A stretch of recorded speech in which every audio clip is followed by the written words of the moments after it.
The court will call People versus David Rouch, file number 255045. The record should reflect Mr. Rouch is present by video from Wexford County. If I could have counsel put your appearances on. Brian Ziegler on behalf of the people, Your Honor. I'm a Seeger appearing with him on behalf of Mr. Rouch. Mr. Seeger, how did you want to proceed in that? Your Honor, it's my understanding that Mr. Rouch is going to tender a plea to 1 count of possession of methamphetamine. In exchange, all other counts and enhancements will be dismissed. Mr. Ziegler, is that a correct statement of the plea offer? It is, Your Honor. Mr. Rouch, were you able to hear that? Yes, I was. And is that the plea agreement that you've discussed with Mr. Seeger, your attorney? Yes, Is that how you wanted to proceed today? yes, it is. Can you raise your right hand, please? Do you solemnly swear or affirm the testimony you're about to give will be the truth, the whole truth, and nothing but the truth, so help you God? Yes, I do. Thank you. You can lower your hand. Mr. Rouch, are you currently on any kind of probation or parole? I was on probation with Shannon Wagner, but I think it's been terminated now. I don't know. Okay. Ms. Wagner, can you speak to that? He still has a pending probation violation, Your Honor. I tried to get him on the docket tomorrow, before Judge Hunter for a probation violation plea, but, I think it's pushed to July 21st, I think. Okay, and that's resulting from this case? Correct. And pending charges on a Grand Traverse County.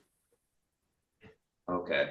Do you know, or do you have a recommendation that you're going to be giving to Judge Hunter if he pleads guilty to the violation? Yes, I'm gonna probably recommend discharge from probation and unsuccessful termination. Okay. So, Mr. Rouch, you understand that by pleading guilty in this case, that could be what Ms. Wagner just indicated, that may be the result of, or that may result in those actions in your probation file. Do you understand that? Yes, Okay. And then you understand that by pleading guilty in this case to possession of methamphetamine, the maximum possible penalty you could face would be up to 10 years and or $15,000 fine. yes, I do. With all of that in mind, what is your plea to that charge today? I plead guilty. Right now, you have the right to have a trial. You have the right to be tried by a jury. You have the right to be presumed innocent until proven guilty.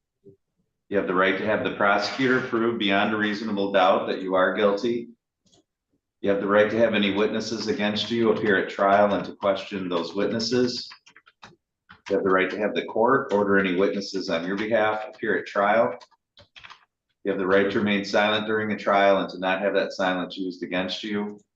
And the right to testify at a trial yourself if you wanted. Do you understand all those rights? Yes, I do.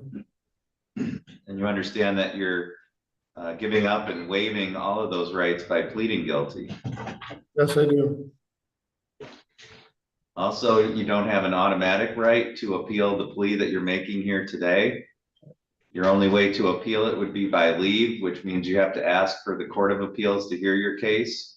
If they said no, then that would be the end of your appeal. Do you understand that? Yes, I do. Has anyone threatened you with anything to get you to plead guilty? No, Has anyone promised you anything other than what we've said here on the record today? no, Is it your own free choice to enter this plea? yes, Are you pleading guilty because you are actually guilty of this charge? yes, The information I have indicates this happened back on March 30th of 2025. Is that the correct date? I believe so. On that date, were you present here in Kalkaska County? No, I was in I was in Kalkaska County, yes, in Rapid City. Okay.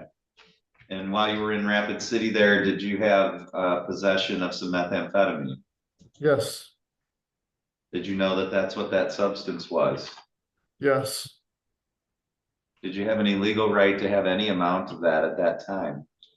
no, All right, thank you. Mr. Ziegler, are the people satisfied with the factual basis? Yes, Your Honor. Mr. Seeger? Yes, sir.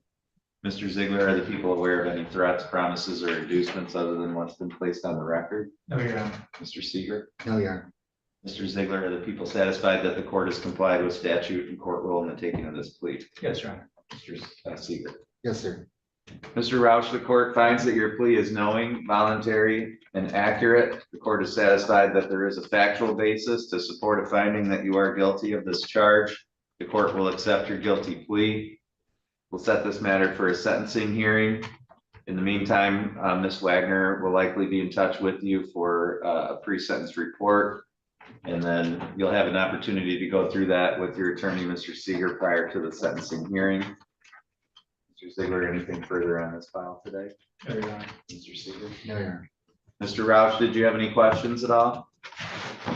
I would just like to say that I've been trying to get some help with my problem. I talked to Kalkaska Hall or ATS.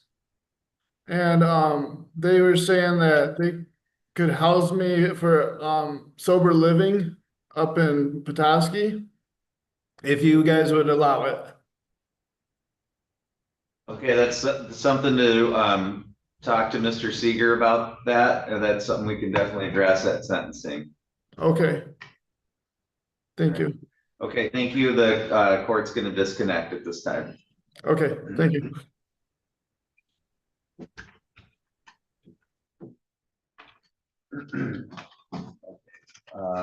People versus Casey Hullwick. We have two files, file number 244965 and 255039. The record should reflect Ms. Hullwick's present here in the courtroom today. Executive counsel for appearances on this file. Ryan Ziegler on behalf of the people, Your Honor. Thomas Seager again, we're gonna be up in Ms. Hullwick. This is the date time set for sentencing hearing on the new file. Ms. Wagner, is the probation violation still out there, or have we disposed of that already?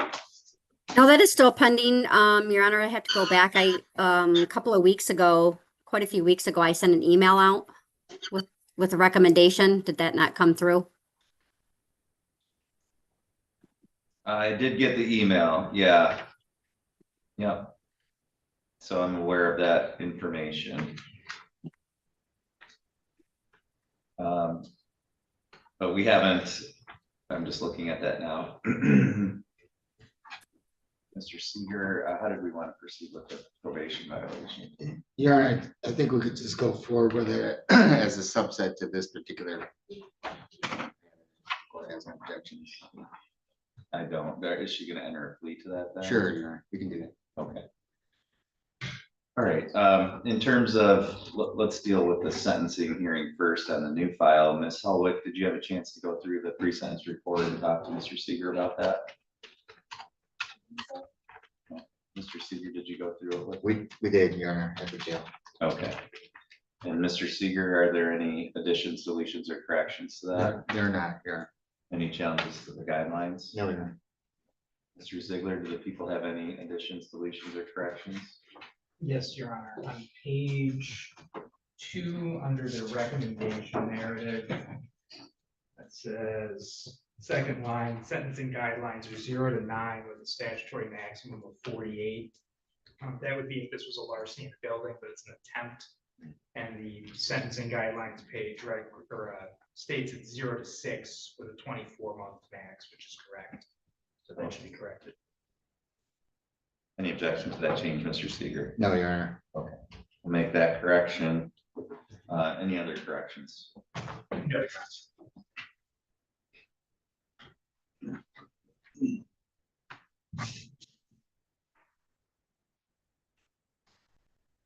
Are there any challenges to the scoring of the guidelines? No, Your Honor.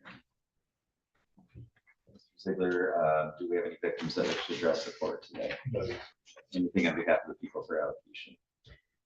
Your Honor, this is a very unfortunate circumstance where Ms. Hullwick was given the benefit of HIDA and then decided to go out and commit new crimes, not just here in Kalkaska County, but also in Grand Traverse County. She was given an opportunity to keep her record clean, to not have felonies on her record, and unfortunately, she squandered that opportunity. Be that as it may, Your Honor, the guidelines are 0 to 6. She has already served 83 days in Kalkaska County Jail. I think given her age and her circumstances, that is a reasonable sentence. She is likely, although the court hasn't sentenced on the other file yet, to lose the benefit of HIDA. She's going to have multiple convictions on her record. She's already served guidelines range. She's likely to be discharged unsuccessfully from probation. All of those things to me constitute a sufficient punishment for her actions, Your Honor. And hopefully this is sufficient for her to learn her lesson, because if she continues to return to this court or to the court in Grand Traverse County on new charges, things are not going to be getting better for her. So I would just ask the court to sentence her to time served on this file, handle the probation violation, close them out. All right, Mr. Seeger. Likewise, Your Honor, I would just ask the court to limit this to time served. It's very unfortunate for Ms. Hullwick, and she's expressed a reasonable amount of remorse. I think that a lot of things that happen in her lifetime where she has struggled to maybe create certain circumstances for herself where she's able to make more informed, better decisions. But I think that this has been a learning lesson for her. I did express to her that the biggest penalty in this case is not so much the conviction, is that you're losing the benefit of HIDA, and that you compounded your HIDA probation by virtue of entering into new criminal activity, which is unfortunate. I wish she had learned from it, and I think that she has during the course of her incarceration. Previously, she had posted her bond. The other files, in this instance, she did not. And so I think that the time that she spent has impressed upon her the importance of conforming her conduct to a reasonable standard such that she doesn't find herself in trouble again. She is a young person. Hopefully this is a learning lesson for her, and hopefully she doesn't come before the court again. But I agree with Mr. Ziegler. The 83 days in jail is most likely a sufficient penalty. I don't think that she's probably a good candidate for probation, in as much as the court is most likely going to revoke her HIDA probation. And I'm probably inclined to say that the Department of Corrections is not inclined to put her on probation for those reasons. So be that as it may, Your Honor, I would just ask the court to make costs and fines with time served. All right, and during allocution here, I've had a chance to just review the probation violation file. It does look like she did enter a plea last time, so this is sentencing on both files at this time. So I don't know, Mr. Ziegler, was there anything you wanted to add? Yeah, just considering that we're having sentencing on both files. Just on the probation file, Your Honor, I just asked that the court revoke HIDA. Obviously, the terms of her HIDA probation have not been complied with. I don't see that any additional penalty is really warranted on that. She's already served 83 days. Or the court could give her more time on this file if the court feels that's appropriate. But simply losing her HIDA status and discharging her unsuccessfully from probation, I think makes the most sense in this case, Your Honor. And like I said, hopefully it's a lesson learned. And I know you kind of already addressed it, Mr. Seeger. Was there anything There's else? really nothing else to add. Ms. Hullwick, is there anything that you wanted to say with regard to any of these matters today? No. Right. So I read through the report on the newer charge that we're here on today. I'm also familiar with your case previously for probation. They both involve theft offenses. I know you still have, I think, a pending charge in Grand Traverse County for a similar type of offense. And I think the recommendations are appropriate. I'm not going to sentence you to any additional jail time. You've served 83 days on the new charge. You've served 119 days on the probation violation charge. So I don't think more jail time is necessary at this point to get across the point to you that you're getting yourself in a position now where the more you continue along this path, the more time you're going to be spending in jail. And you're 19, are you still 19 or are you 20? You're 19 years old. There's a lot of fun and interesting things that you could be doing instead of sitting in jail. And these are crimes that you really, doesn't seem to be much rhyme or reason to it. And so they're things that you really don't have to do. and for whatever reason, you're choosing to engage in these thefts that just, they aren't really serving any purpose for you. You're not stealing, you know, things of great value or things that are really useful, or, you know, things that you could resell and make money for yourself, right? There just doesn't seem to be any real motive to it, other than just spur of the moment, spontaneous urges that you get that you follow through on. And so I would encourage you to try and get some counseling for yourself, try and get some help. We tried through the probation to do that. That wasn't successful. Now it's on you to get some help for yourself, because again, the more you engage in this, the more you're going to end up spending time in jail. And at your age, you have too many other useful ways to use your time as opposed to just sitting there. So I hope that you follow through with that. In terms of these cases, again, I think the recommendations are appropriate. I don't see any value to you or the community in continuing you on probation, given the way that that's gone. So as to file number 255039, court is going to sentence you to 83 days in the Kalkaska County Jail with credit for 83 days served. A crime victim's assessment of $130, court costs of $325, attorney fees of $350, DNA testing fee of $60, and a $68 state cost.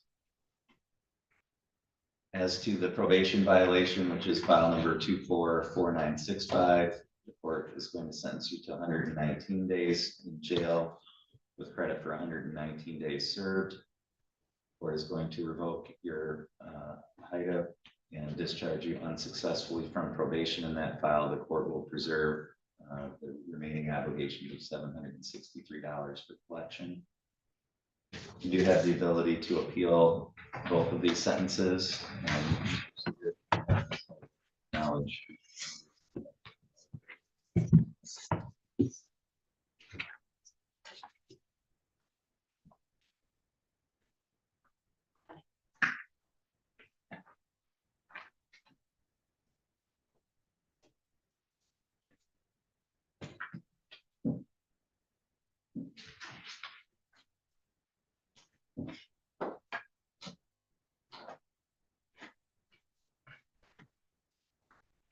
Your Honor, for the record, that I apologize. I'm returning a copy of same.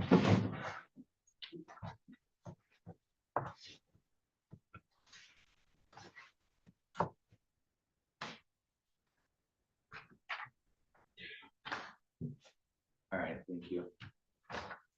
Good luck to you going forward.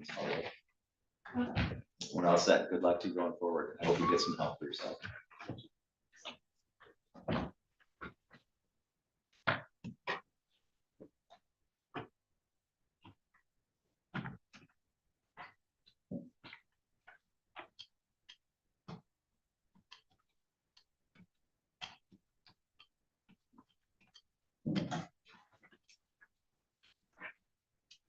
All right, there in Wexford County, can you tell me your name, please?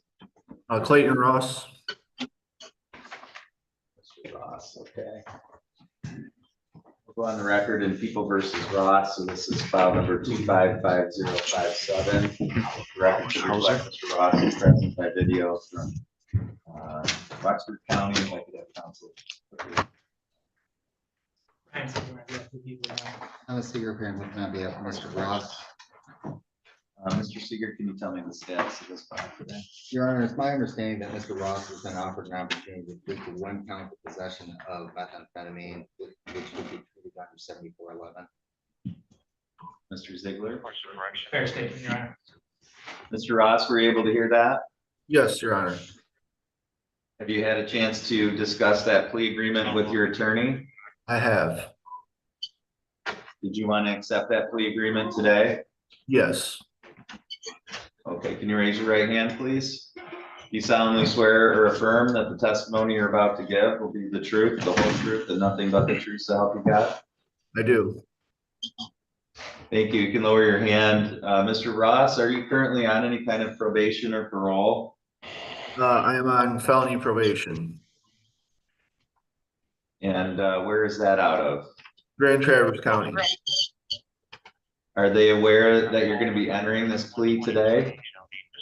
Yes, they're aware I'm incarcerated. Okay, and have you discussed with them the potential penalties that could result from violating your probation by pleading guilty in this case? I have not. I was in Travers and I had a hold in Kalkaska, so I haven't even gotten out yet.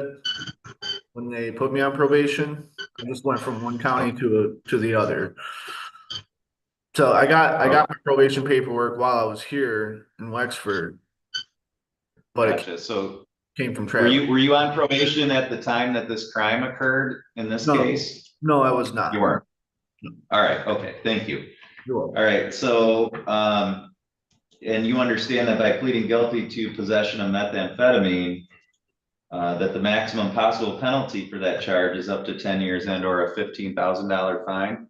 Yes, Okay, with that in mind, what is your plea to that charge today? guilty. Right now, you have certain rights. I'm gonna go through those with you. You have the right to have a trial. You have the right to be tried by a jury. You have the right to be presumed innocent until proven guilty. You have the right to have the prosecutor prove beyond a reasonable doubt that you are guilty. You have the right to have any witnesses against you appear at trial and to question those witnesses. You have the right to have the court order any witnesses on your behalf appear at trial. You have the right to remain silent during a trial and to not have that silence used against you. And the right to testify at a trial yourself if you want it. Do you understand all those rights? Yes, And you understand that you're waiving and giving up those rights by pleading guilty. yes, Also, you don't have an automatic right to appeal the plea that you're making here today. You can only appeal by leave. That means that you would have to ask for the Court of Appeals to hear your case. They could say no, and then that would be the end of any appeal. Do you understand that?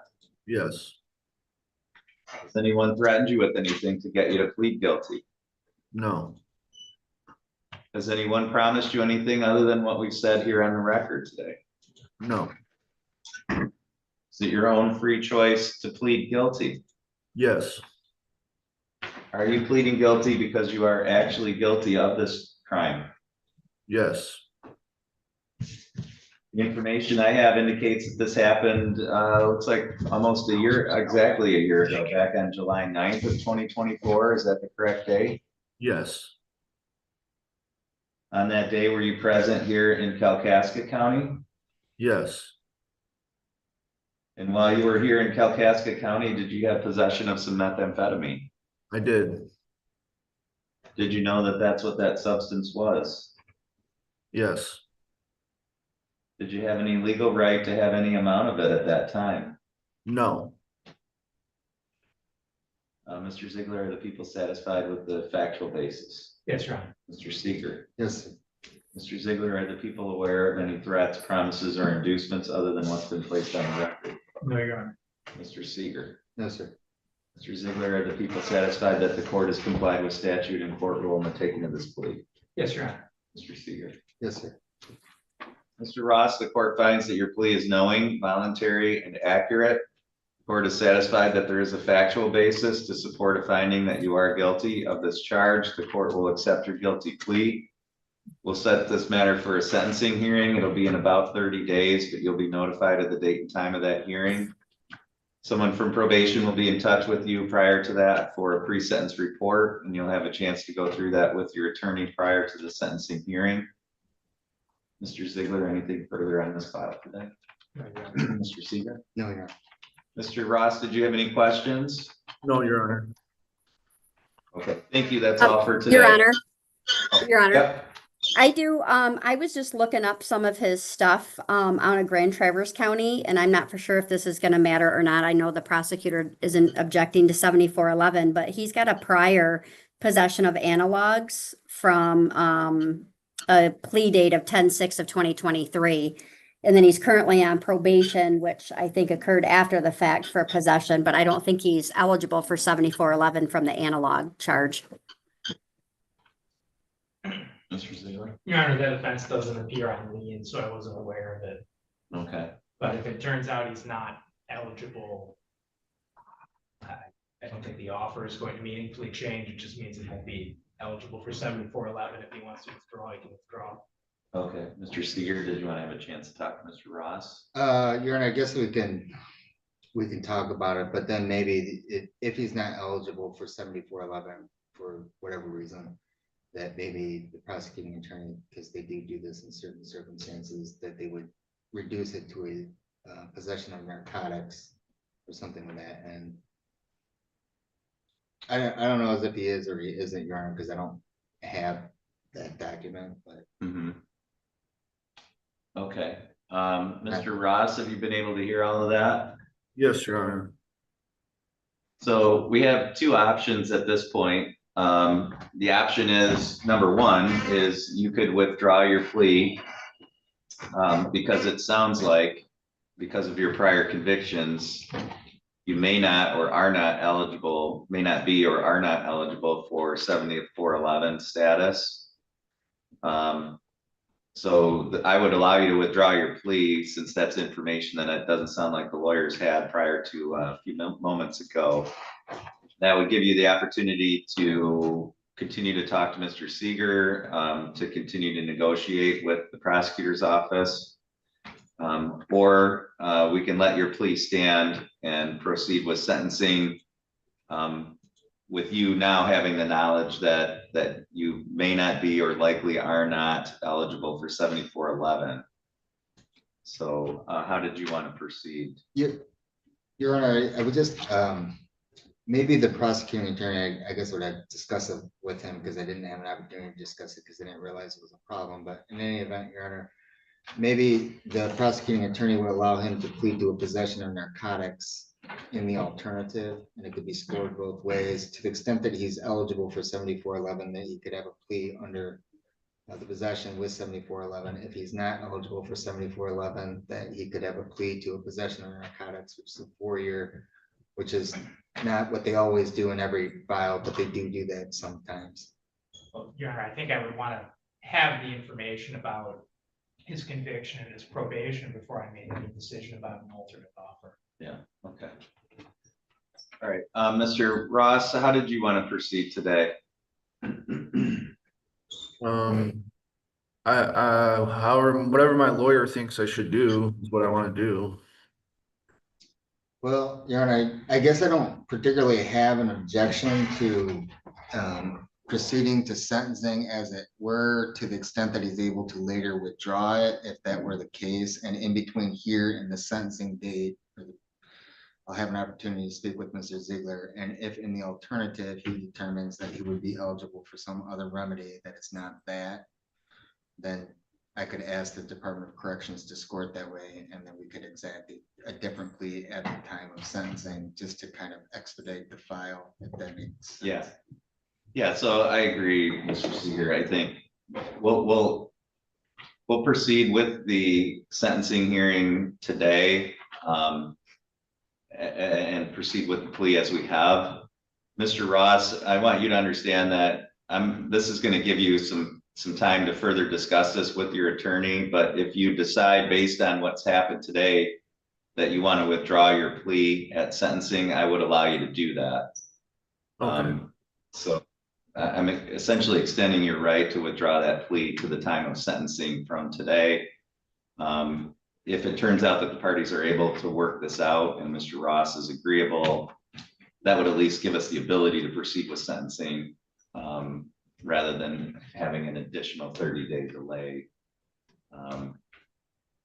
which would occur if we just withdrew the plea here today. So for purposes of timing, we'll proceed. So Ms. Wagner, if you can prepare a PSI, and Mr. Seeger, if you want Ms. Wagner to calculate different guidelines, please just communicate with her on that.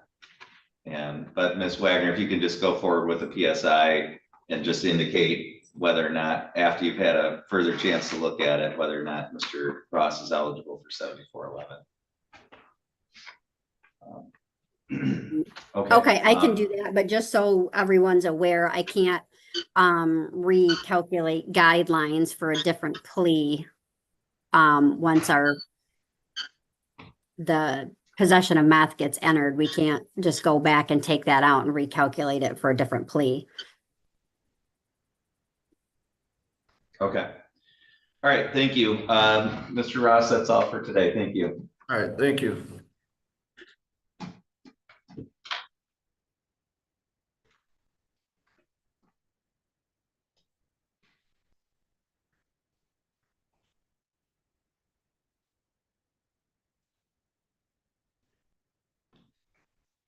Your Honor, Mr. Lindsay's in the courtroom. People versus Tyler Lindsay, file number 255037. This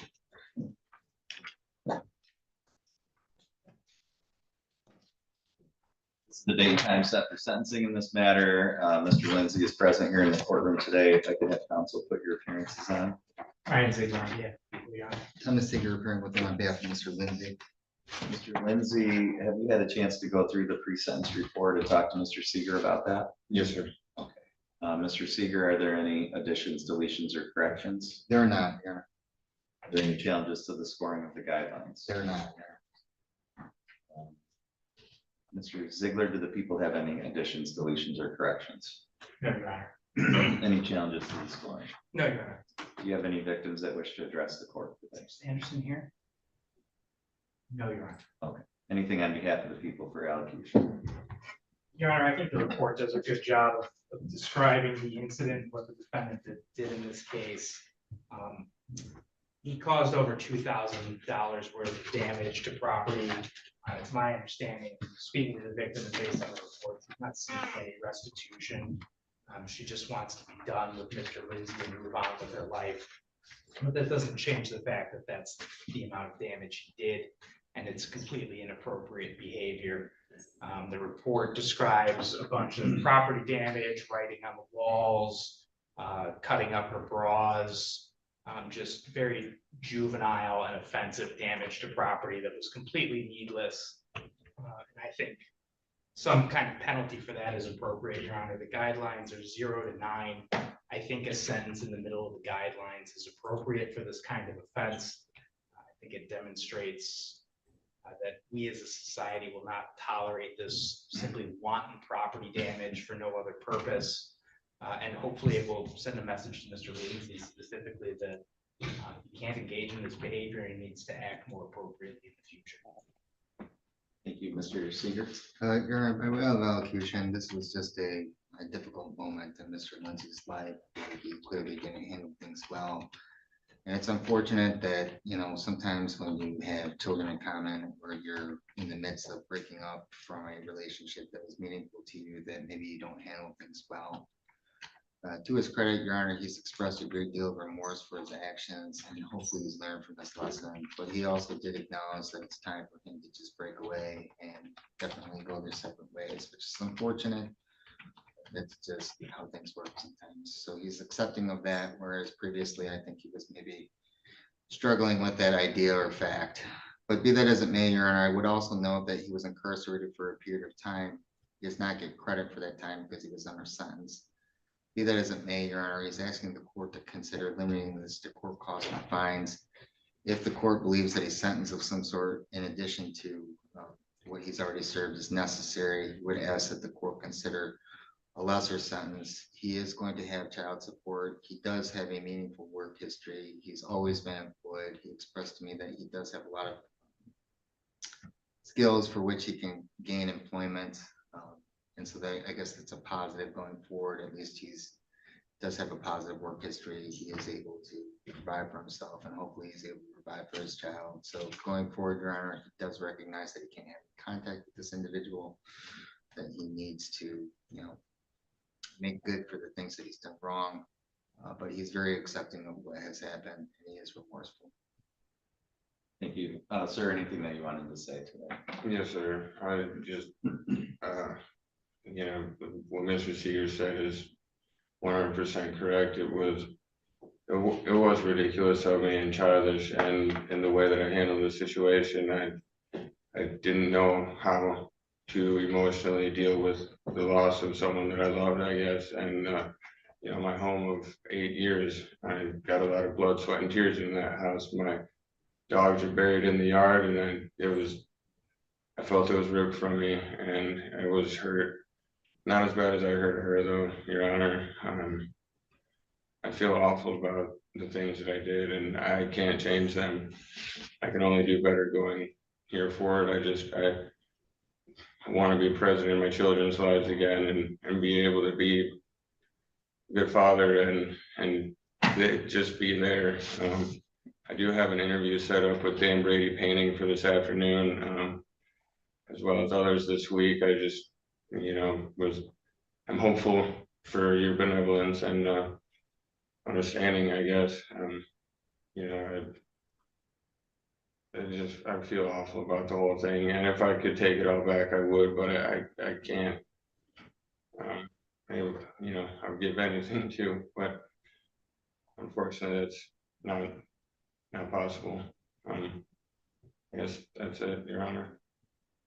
All right, I did read through the report, so I'm familiar with the circumstances of this incident, and your behavior throughout the course of this. The report also has a lot of information about you and your background and your circumstances and so forth. So I've read through all of that. I take all of that into account along with what the lawyers had to say here today, and yourself, of course. And I believe you sound like you're certainly very contrite. Breakups are difficult. Some people handle them better than others. Everyone is unique in its circumstances. And, unfortunately, I see the results of bad breakups all the time in court. Breakups that people don't handle well, best of circumstances. And, certainly when you have a connection to a place, like you said, it's hard to leave that behind. And I say all of that because it's understandable when people go off the rails a little bit during these kind of times in their life.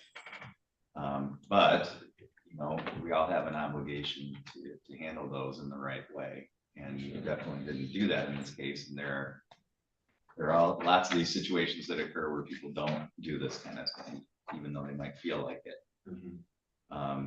And so there is, I think, an element of punishment that needs to happen here, so that, number one, you understand that this is not acceptable behavior and that you have to handle these circumstances in your life in a more responsible way, and that other people in the community see that this is not the way to handle it.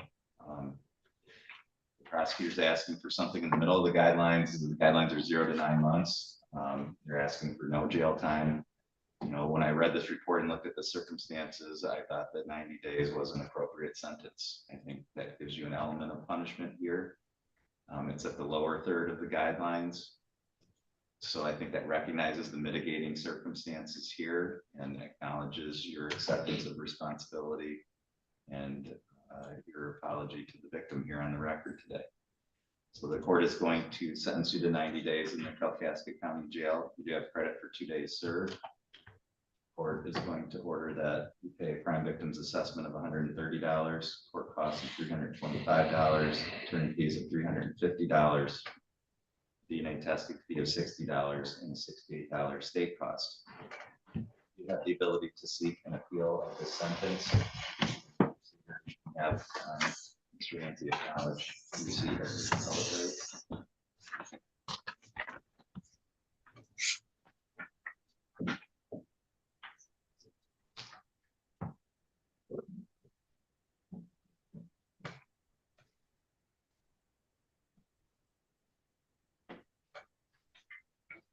For the record, we're trying to copy of this appellate rights. Mr. Lindsay, you are remanded to the custody of the county at this time.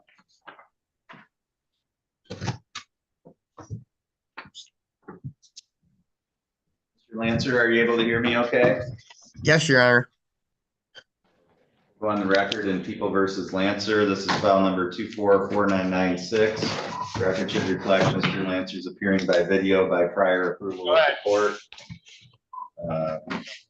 If I could have counsel put your appearances on. Brian Ziegler, on behalf of People, Your Honor. I'm a Seager hearing with on behalf of Mr. Lantzer. Mr. Seeger, can you tell me how to proceed in this file today? Your Honor, it's my understanding that people have offered Mr. Lantzer an opportunity to plead to 1 count of attempted resisting and obstructing, for which it's my understanding Mr. Lantzer wishes to accept. Is that an added count too? It is, Your Honor. Okay. Attempted are. Correct. All right, Mr. Lantzer, were you able to hear that? Yes, Your Honor, I was. Okay, have you had a chance to talk to Mr. Seeger about that plea agreement? Yes, sir. Did you want to enter into that agreement here today? Yes, Your Honor, I do. Can you raise your right hand, please? Yep. Do you solemnly swear or affirm the testimony you're about to give will be the truth, the whole truth, and nothing but the truth, so help you God? Yes, Your Honor. Thank you. You can lower your hand. Mr. Lantzer, are you currently on any kind of probation or parole? Yes, through Isabella County, I am on probation. When I get out here, I have a few months left. Yes. And are they aware that you're going to be entering into this plea here today? As far as I'm not sure if they actually know about today's court date, but they know I'm here. Yes. Okay, do you know if you're going to face any additional penalties for violating your probation by pleading guilty in this case? Actually, sir, I'm already here on violation for it. I've been locked up since February, and it was part of my violation for harboring Helen. And I got sent to TRICAP, which is MDOC, in Saginaw. So I've been in here for the charge. So there will be no more additional violations, sir. Okay, all right. And then you understand that by pleading guilty to this added count 2 of attempted resisting and obstructing, in this case, the maximum penalty you could face would be up to 1 year in jail. Yes, Your Honor. With that in mind, what is your plea to that charge today? I'm going to plead guilty, sir. Right now, you have the right to have a trial. You have the right to be tried by a jury. You have the right to be presumed innocent until proven guilty. You have the right to have the prosecutor prove beyond a reasonable doubt that you are guilty. You have the right to have any witnesses against you appear at trial and to question those witnesses. You have the right to have the court order any witnesses on your behalf appear at trial. You have the right to remain silent during a trial and to not have that silence used against you, and the right to testify to trial yourself if you want it. You understand all those rights. Yes, sir, I do. And you understand that you're giving up and waiving all of those rights by pleading guilty. Yes, Your Honor. Has anyone threatened you with anything to get you to plead guilty? No, Your Honor. Has anyone promised you anything other than what we've said on the record here today? No, sir. Is it your own free choice to enter this plea? Yes, Your Honor, it is. Are you pleading guilty because you are guilty? Yes, I am. Okay, this happened back on August 21st of 2024. Is that the correct date, on or about? Yes, sir. At that time, were you present here in Kalkaska County? Yes, I was. And on that date, did you have some interactions with law enforcement? Yes, sir, I did. Okay, and were they asking you questions about the location of a particular individual that they were looking for? Yes, they asked if Helen Stingley was at the house. Okay, and they were doing that as part of their work as police officers doing an investigation. Were you aware of that? I didn't know what they were there for, but yes, I would assume that they were definitely there for part of an investigation. Okay, and you knew that they were police officers? Yeah, she was in uniform, Officer Hawkins. Okay, and did you fail to give them truthful answers to their questions? Yes, I did. I did tell Officer Hawkins that she wasn't there. And then Detective Martin also came up and said that she was wanted, and I did say she was out front, but I did lie to Officer Hawkins first and not tell her the truth. I didn't tell the truth. Yeah, so I was untruthful to the law enforcement about their investigation. Yes. And did you do that for the purpose of hindering or delaying their ability to proceed with their investigation to find that person? Um, yes, and no. Yes, but I also was under the influence at the time, and I pulled in my dad's house. I didn't know what was going on, and I lied, and yeah, but All right, okay, that's good. yeah, I okay. understand. Thank you. Are you satisfied with the factual basis, Mr. Ziegler? Either as to the original charge or as to obstructing the investigation, Your Honor, yeah, either way I'm satisfied. Mr. Seeger? Likewise, Mr. Ziegler, are the people aware of any threats, promises, or inducements other than what's been placed on the record? No, Your Honor. Mr. Seeger? no, sir. Are the people satisfied that the court has complied with statute and the court will undertake this plea? Yes, Your Honor. Mr. Seeger? Yes, sir. Your Honor, ordinarily you would probably have a pre-sentence report created, but because it's been reduced to a misdemeanor and the court did sit through a motion hearing, you're probably somewhat familiar with the facts and circumstances of the case. I don't know if the court or the prosecuting attorney feel as though conceivably jail time is warranted, but he has been in TRICAP for a long period of time. And to my understanding, he has made demonstrable progress during the course of his time there. And so to the extent that the court or the prosecuting attorney feel that it could be limited to court costs and fines, I'd ask the court to consider immediate sentencing, just so we don't have to come back. But if the court wishes to have a formal PSI, or the prosecuting attorney wishes to have a formal PSI, then I would defer to both parties. So I think if the people are gonna ask for jail time, I think I need to direct that a PSI be prepared. So Mr. Ziegler. Your Honor, without knowing how long he's been in the program, what's going on with his probation violation, whether he's, I don't doubt what Mr. Seeger is saying, but I think I would prefer to have some investigation and some evidence to that effect Okay, before I would recommend no jail. all right. So under those circumstances, although the prosecutor was agreeable, I'd be willing to go forward with sentencing today. I think given that the court is required to order that a PSI be prepared and that this be set for a separate sentencing hearing date. So Ms.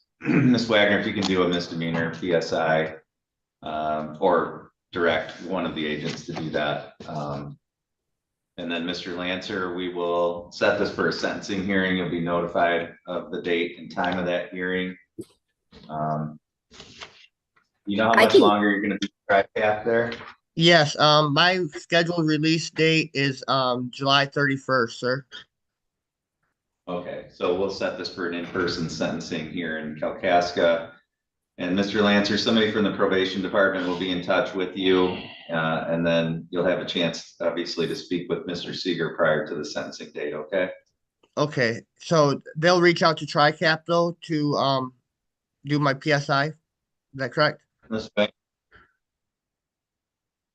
Wagner, can you speak to that? Yes, Your Honor. I can give the court an update if needed. I mean, he's been in TRICAP. I just spoke with this probation agent via email. The probation violation has already been handled, and that's why he was diverted to TRICAP. He's been in that program since March 5th of 2025. I think Mr. Ziegler still would like to have some time to consider what his position is going to be with regard to sentencing, but thank you for that information. And Mr. Lantzer, just make sure that you stay in touch with your attorney, and do we have his address to TRICAP? Oh, probably not. And Mr. Lantzer, what's a good address where we can send you the notice of your sentencing date? I want to make sure that you get that date. Yeah, I believe it's 2300-2300 Veterans Memorial Parkway. And that's in Saginaw, Michigan. And I think Thomas Seeger might have the phone number for sure. I don't know it offhand also. But they can call and be directed right to me directly through the phone also. All right, thank you. You're welcome. Anything further to file, Mr. Ziegler? No, Your Honor. Mr. Seeger? No, Your Honor. Okay, Mr. Lantzer, you're free to disconnect at this time. Thanks, Your Honor. Thank you.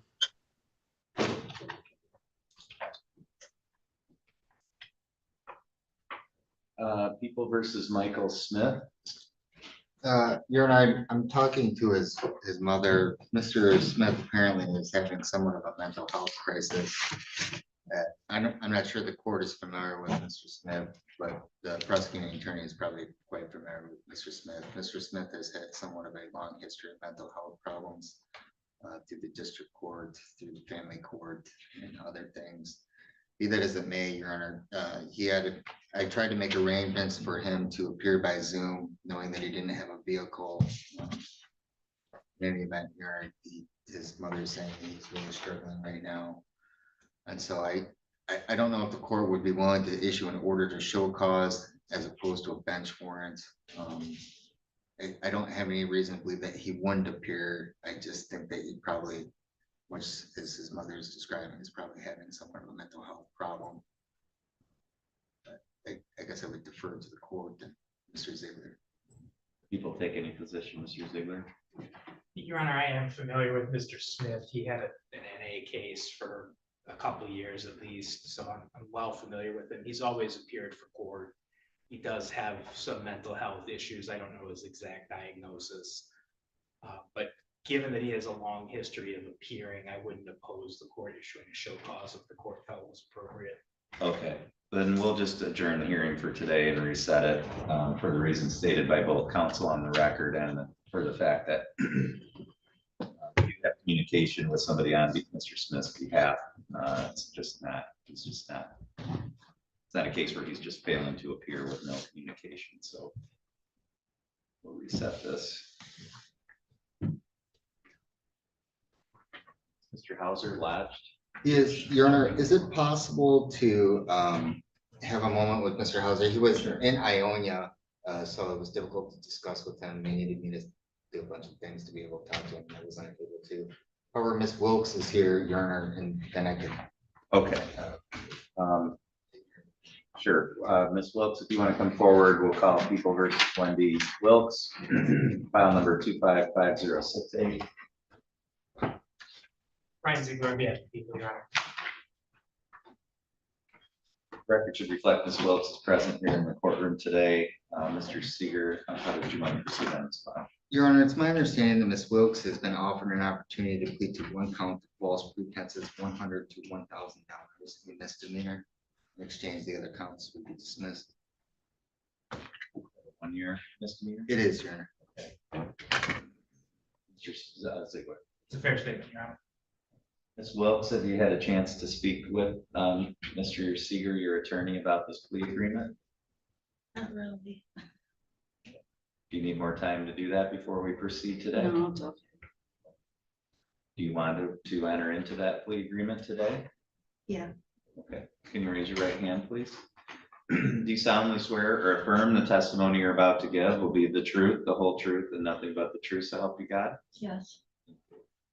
Ms. Wilks, are you on any kind of probation or parole? No. And what was the offense again? I'm sorry. Your Honor, Added count 2. it would be an added count 2 of larceny by false pretenses, $200 to $1,000. It's a 1 year misdemeanor. Okay, thank you. You understand that the maximum penalty, as Mr. Ziegler's just indicated here, is up to 1 year in jail. Do you understand that? Yes. With that in mind, what is your plea to that charge today? Guilty. Okay, right now you have certain rights. I'm going to go through those with you. You have the right to have a trial. You have the right to be tried by a jury. You have the right to be presumed innocent until proven guilty. You have the right to have the prosecutor prove beyond a reasonable doubt that you are guilty. You have the right to have any witnesses against you appear at trial and to question those witnesses. You have the right to have the court order any witnesses on your behalf appear at trial. You have the right to remain silent during a trial and to not have that silence used against you, and to testify at a trial yourself if you wanted. You understand that you have all of those rights. Yeah. You understand that you're giving up and waiving all of those rights by pleading guilty. Yes. Has anyone threatened you with anything to get you to plead guilty? No. Has anyone promised you anything other than what we've said here in court today? No. Is it your own free choice to enter this plea? Yes. Are you pleading guilty because you are guilty? Yeah, This happened back in February, around February 19th of this year, is that correct? yes. Um, I'm just, counsel, unless there's an objection, I'm gonna take the factual basis to the charge of count one. That's fine, sure. So Ms. Wilks, at that time, let's see, did you write a check for an amount? And did you write that check to yourself for? I did not write that check. I got it in the mail from someone off the internet. Okay. Somebody else prepared that check? Yes, And I thought it was a real check, so I took it to the bank and cashed it. And then a couple days later, the bank contacted me and told me it was a fake check. okay. All right, well, you know, in order to be guilty, you have to do something wrong.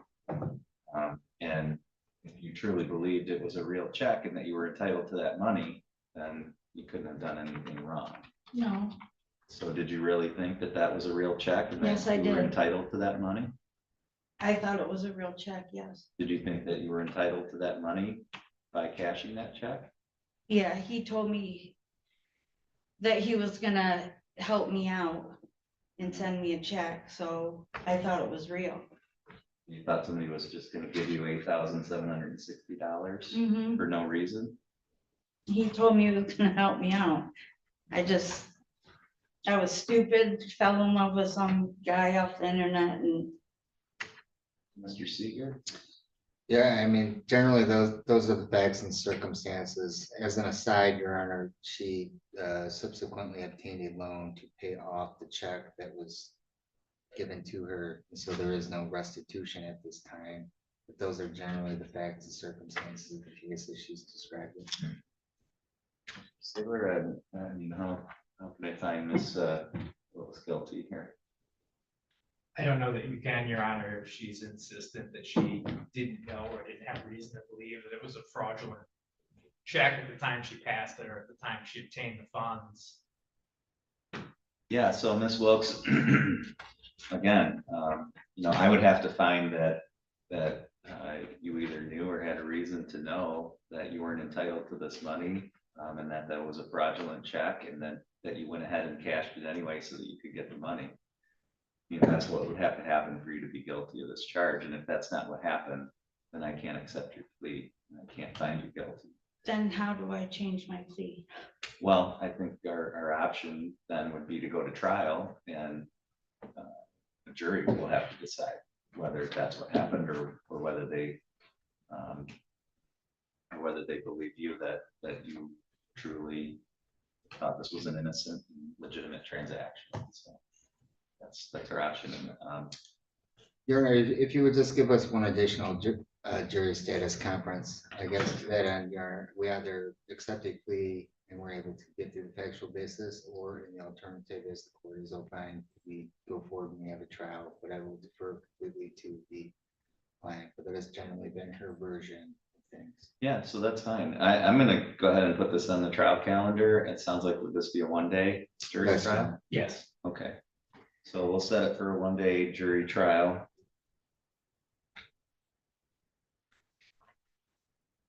Mr. Ziegler, 90 days, is that enough time for you to be ready? I believe so, Your Honor. Mr. Seeger? That's plenty, yeah. Okay. We'll set it for a one-day jury trial at about 90 days. I will set it for a final status conference prior to that trial date. Will I be sentenced on that day? Well, we're gonna have to have the trial, first of all, to see if the jury finds you guilty or not. Okay. And so that's what's gonna happen in about 90 days. So make sure that you stay in touch with Mr. Seeger. That's really important, so that you can help him and you can both be prepared for the trial. We're gonna have one final status conference like we're having today prior to that trial date. So Okay. you'll have one more court date before the trial. And then that will be the plea cutoff and the motion cutoff. Are you anticipating any kind of motions, Mr. Ziegler? No, Your Honor. Mr. Steer? No, sir. Okay. So the court will send you the date of that final status conference and also the date of the trial in the mail. And again, like I said, the most important thing you can do is continue to stay in contact with Mr. Seeger so that he can help you be ready for the trial date, okay? Okay. All right, Mr. Ziegler, anything further today? No, that's bad. Mr. Seeger? No, Your Honor. Thank you, Ms. Wilks, that's all. Thank you.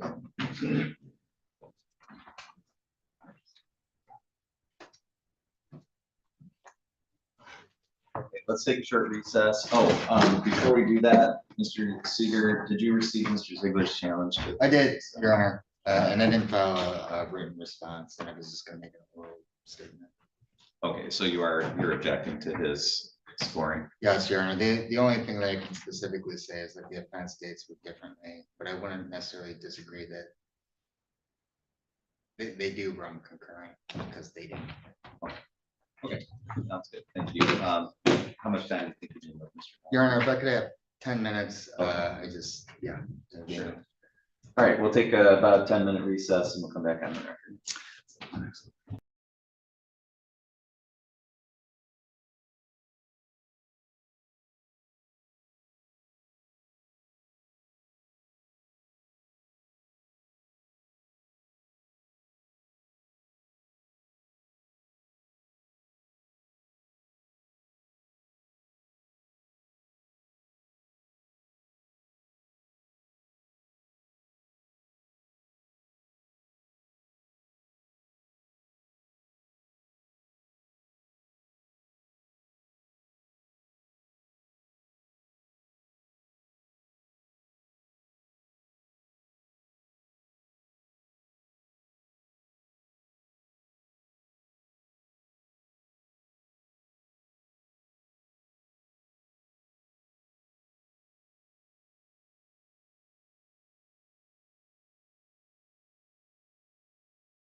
Mr. Howser, if you want to come up to the podium, please. We'll go on the record in People versus Devin Howser, file number 255032 and 255033. The record will reflect Mr. Howser's presence in the courtroom today. You have counsel for your Ryan Ziegler on behalf of the people, Your Honor. Tom Seeger, on behalf of Mr. Howser. Thank you. This is the date and time set for sentencing in this matter. Mr. Howser, did you have a chance to go through the pre-sentence report and talk to Mr. Seeger about that? Yes, I did. Mr. Seeger, are there any additions, deletions, or corrections? No, Your Honor, other than the prosecuting attorney did make an objection to the scoring guidelines, for which it would be my position that the offense dates were different and such that the 10 points should not be scored in one file, but properly scored in the other. Outside of that, did you have any challenges to the scoring? I do not, yeah. Mr. Ziegler, before you address PRV 7, do you have any changes to the PSI? I don't have any changes, Your Honor. Okay, and then as to the challenge to, and it's PRV 7 as it relates to the fleeing and eluding, correct? Correct. So it was scored at 10 on the uttering and publishing, Your Honor, but scored at 0 on the fleeing and eluding. I disagree with Mr. Seeger first factually because they did occur on the same date. Obviously, one had to occur after the other on that date, but they did occur on the same date. And furthermore, the PRV or the statute that deals with PRV 7 doesn't care about the date of the offense. It cares about subsequent or concurrent convictions. And clearly, in this case, the convictions were entered on the same date. The sentencing is being done on the same date. The instructions say that if the offender was convicted of multiple felony counts to score the PRV, which clearly in this case, the offender was convicted of multiple counts. And just as a practical matter, Your Honor, it makes sense in keeping with the ends of the statute, which I believe to be that if the sentences are going to run concurrent, the defendant would not be further punished for his second crime. So the scoring guidelines take that into account by scoring PRV 7. Clearly, these crimes are concurrent in the sense that they're not going to be consecutive to one another. So the purpose of the PRV is to provide additional penalties for multiple concurrent offenses, which is exactly the case in this instance. So I would say that both offenses, given that they're committed on the same date, around the same time, that they were pled at the same time, they're being sentenced at the same time, they are for all intents and purposes concurrent felony convictions. Thank you. I did have a chance to review the written memorandum as well as PRV 7 and the statute governing PRV 7 and the case law. I do find that it is appropriate to score PRV 7 as indicated by the prosecutor. Number one, these clearly are convictions for multiple counts. They're clearly convictions that are occurring concurrently, but they're also crimes that occur concurrently. And I agree with Mr. Ziegler's statement that the overall purpose of the statute is served by the scoring of PRV 7 as the fleeing and eluding count. So the court is going to grant that challenge and score PRV 7 at 10 points as to the fleeing and eluding charge, which raises the PRV points to 25 and raises the level to D, which then results in guidelines as to that count of 7 to 23. Mr. Seeger, I know you're not agreeing with the court's ruling, but do you agree as to the effect on the guidelines? I do, yeah. Okay. Any other challenges, Mr. Ziegler? No further challenges, Your Honor. Do you have any victims that wish to address the court today? No, Your Honor. Anything on behalf of the people for elocution? Your Honor, this is obviously not just an isolated incident. Just by looking at the face sheet on the PSI, this was part of a larger string of offenses that the defendant is currently facing charges for in Sheboygan, in Otsego, in Ionia, and here in Kalkaska. I don't know what the dispositions of those cases will be as we stand here today, and certainly is entitled to a presumption of innocence, but just based on the amount and the nature of the charges, Your Honor, as well as some other facts, like his co-defendant was in possession of a printer, the bill was printed on that printer, they had attempted to pass a similar or maybe even the same bill earlier in the day at a different location. To me, this suggests that it was part of a larger string of offenses designed to defraud local businesses by trying to pass counterfeit bills. The guidelines in this case on the controlling offense now are 7 to 23. I don't see that a prison sentence is necessary, Your Honor. This would be his first and second felony convictions. I think a local sentence in the middle of the guidelines of 12 months is appropriate. Certainly we want to deter this behavior from continuing, and we want to send a message to the community that this type of behavior will not be tolerated. And I think a sentence of 12 months county time would do that, Your Honor. So that's what I would ask. Thank you, Mr. Seeger. Your Honor, and I would just ask the court to consider something at the lower end of the guidelines, given that it is his first and second felony. Second, I would note, Your Honor, at least as it relates to his conduct, he is remorseful for what he's done. He does generally describe it in the pre-sentence report that he was struggling financially. He wasn't making good decisions. I don't discount that he has similar like problems in other counties. To my understanding, those matters have not yet been resolved, so he is, as Mr. Ziegler indicated, entitled to a presumption of innocence.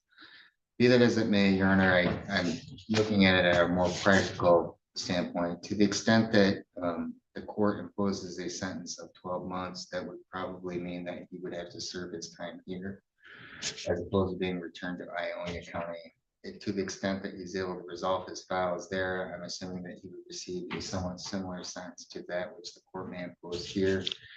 So as a matter of practice, not necessarily as a matter of anything else, I would ask the court to consider imposing a lesser sentence that he would return to Ionia County, while knowing that he's at least still receiving a punishment for the decisions that he's made, which he embraces. He's not denying them in any way.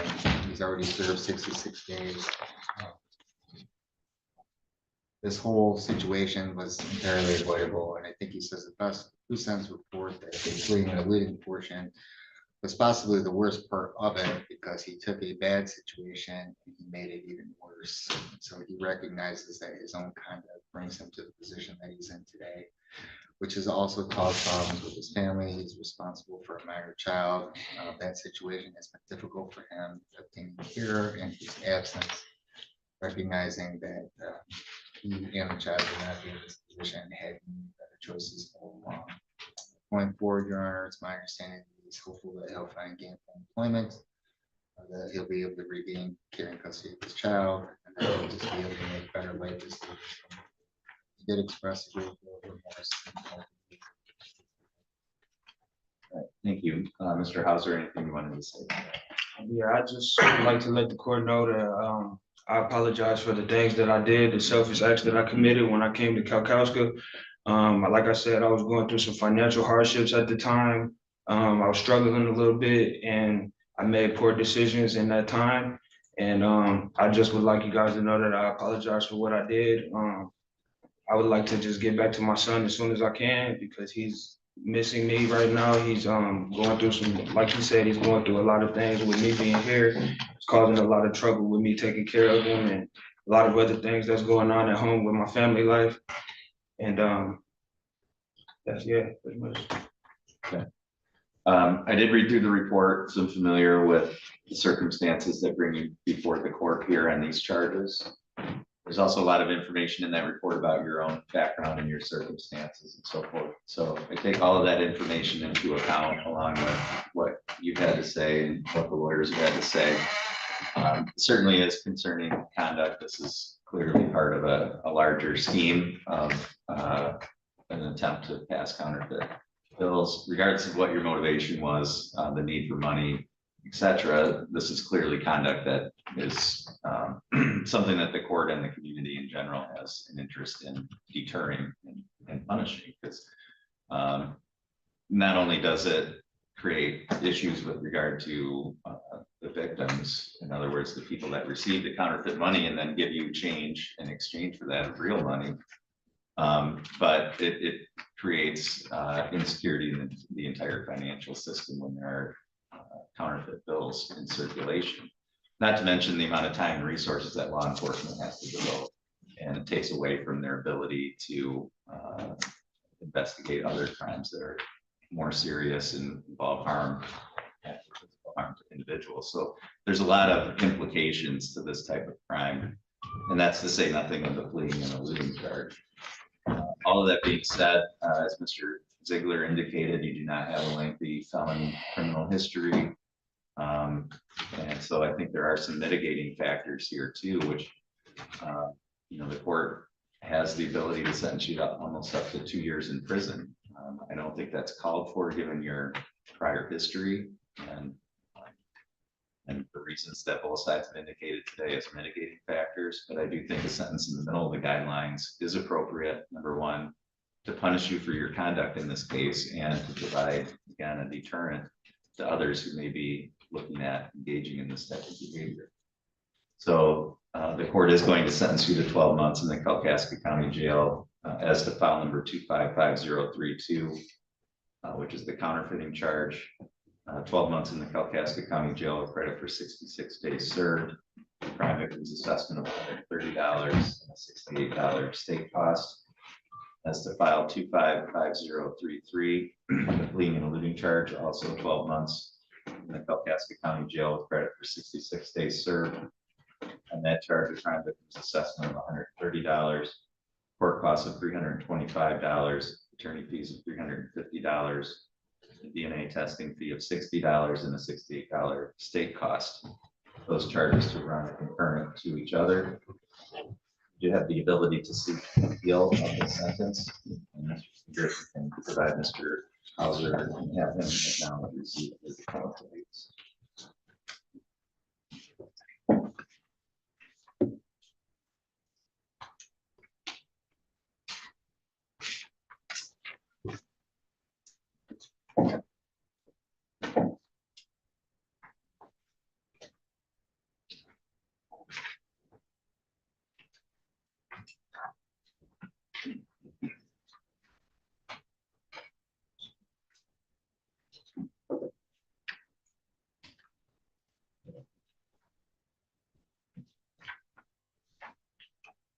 Is there another form that? I was just gonna say, I'm gonna have to print off that other form for some reason. I did not bring that with me, but I'll get it to him.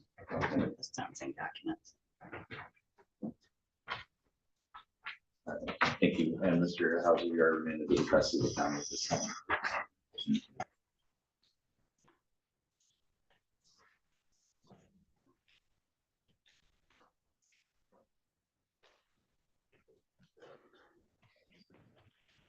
People versus Megan Kellen, file number 255017 and 255042. Ms. Kellen present? Your Honor, she's lodged in the back. Oh, she is.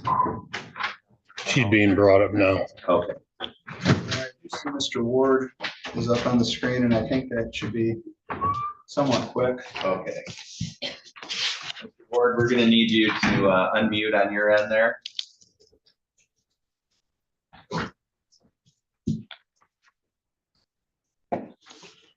There we go. All right, sir, is your name Robert Ward? Yes, it is. Okay. This is People versus Robert Ward, file number 255050. Mr. Ward is appearing by video from Western County Jail. Ryan Ziegler, yeah, legally right. Kyle Travis on behalf of Mr. Ward. Travis, can you tell me the status of this file today from your side? Yes, Your Honor. Your Honor, we did hold a prelim in this matter. Mr. Ziegler has made an offer. Mr. Ward and I talked about that offer. At this time, Mr. Ward's not willing to accept that. I did have some discussions with Mr. Ziegler about maybe alternative offers. We were not able to come to an agreement, but we would like to have a little more time to run some guidelines and talk about it some more. So we would ask for a 30-day adjournment to look into if we can come to an agreement. If not, we probably would otherwise be setting it for a trial, but we still haven't ended the road of plea discussions, and we'd like some time to do that. Mr. Ziegler? I would agree with all of that, Your Honor. I think discussions are ongoing regarding potential pleas, and Mr. Ward as well, both myself and Mr. Travis. So we'd like a little more time. All right, Mr. Ward, have you been able to hear that? Yes, sir. Do you have any objection to proceeding that way? No, sir. Okay, so we'll set this for a plea hearing status conference in 30 days. If we don't have an agreement at that time, then the court will put this on the trial calendar. Mr. Ward, do you have any questions at all? No, sir. Thank you. Okay, thank you. That's all for today. Have a good day, sir. Thank you. Your Honor, I imagine Ms. Kellen is coming up, but I do have some letters and then some documentation relative to things Mrs. Kellen has been doing in the jail. I would show those to Mr. Ziegler if I could provide them to the court. Yes.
Miss Kellen is here. You want me to bring her out now?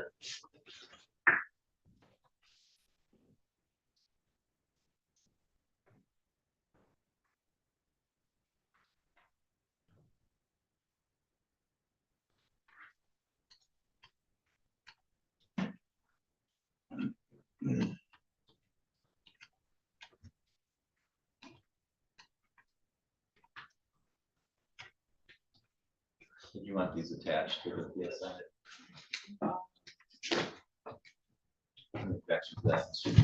There you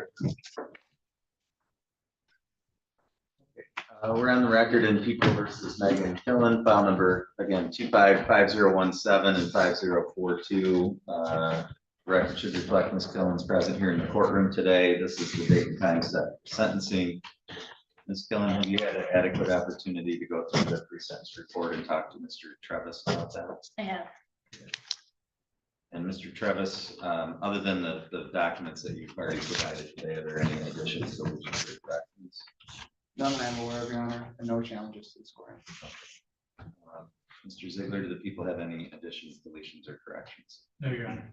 Any challenges to the score? No, Your Honor. Anything on behalf of people for allocation? Your Honor, I largely agree with the recommendation narrative contained in the report. It is concerning to me, and it's concerning to the PSI author, that Ms. Killen had a relapse and reoffended while she was on bond for the first case. I think she clearly has a substance abuse issue that she needs to address. I think the recommendation does a good job of addressing that with a term of probation and a jail incarceration.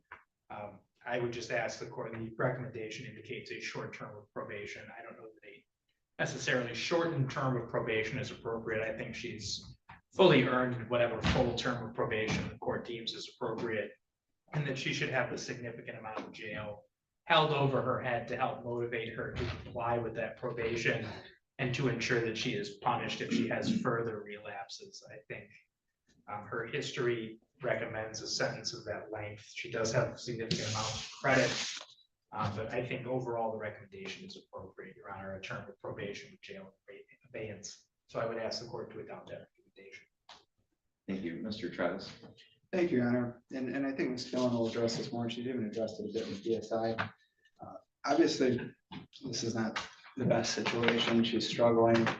Now she comes before the court having been incarcerated for some time and taking advantage of what she can take advantage of there. And also, trying to get things in place to do what she needs to do. Her daughter, she already had a CPS case going on, but until this the second part of this case, that was going quite well. But because of this, her daughter's been placed in a limited guardianship. And that is a good opportunity for Miss Kellen, but it's also a pretty tight window. Those are a 2-year term. It's either you do it or you don't. And then at that point, it could be a basis for seeking termination of her parental rights if she doesn't do what she needs to do in this next basically 2 years. So not only does Miss Kellen want to get sober and stay sober, she's wanted to do that for a while, but there's a lot at stake for her here.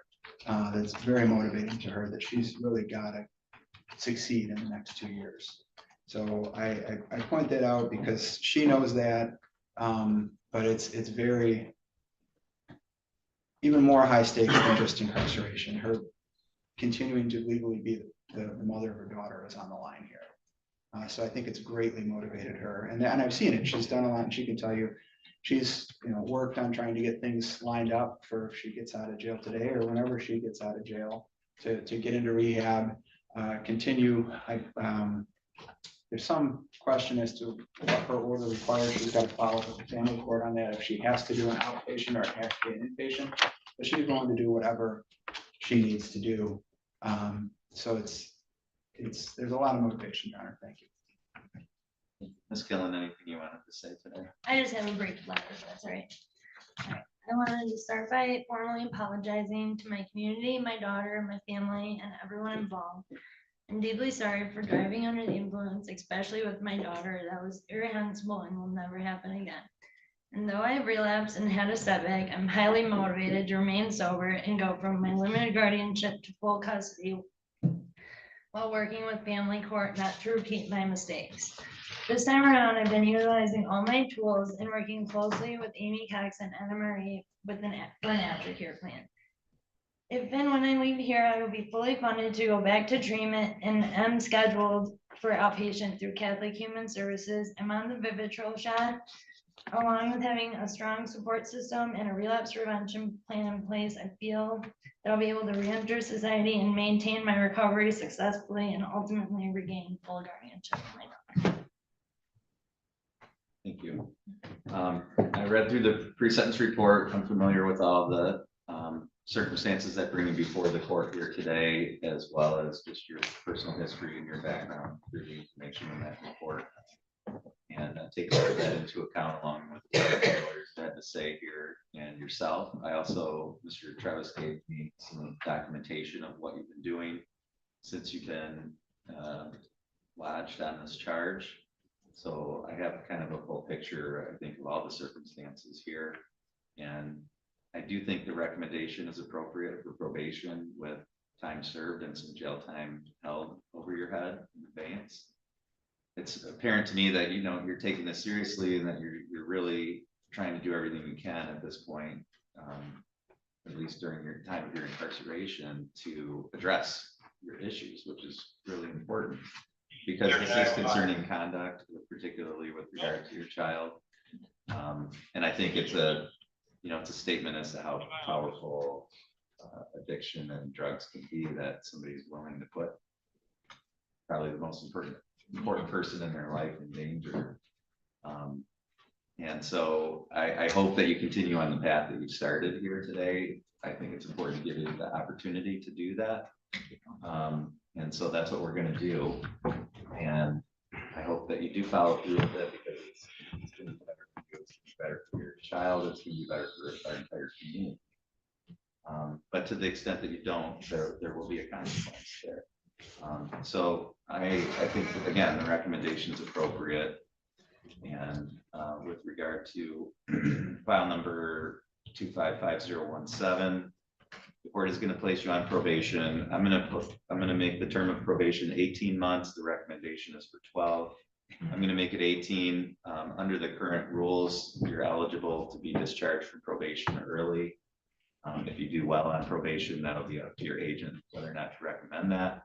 But if you do really well on probation, you don't have to do that entire 18 months. But I am going to make it for 18 months at the outset. I'm going to adopt as the conditions of that probation all of the terms and conditions listed in the report.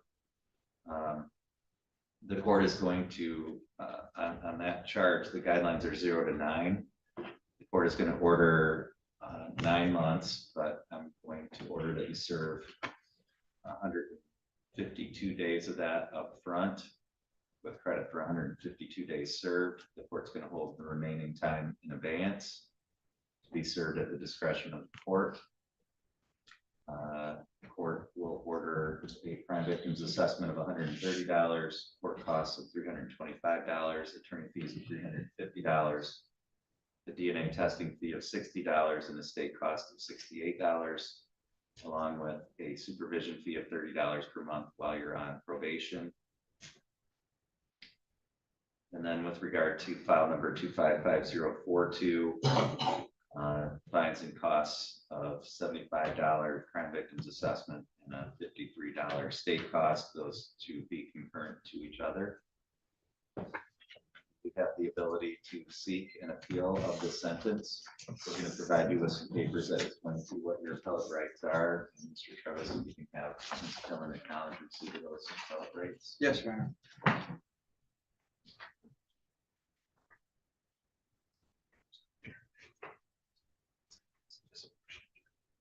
Right now.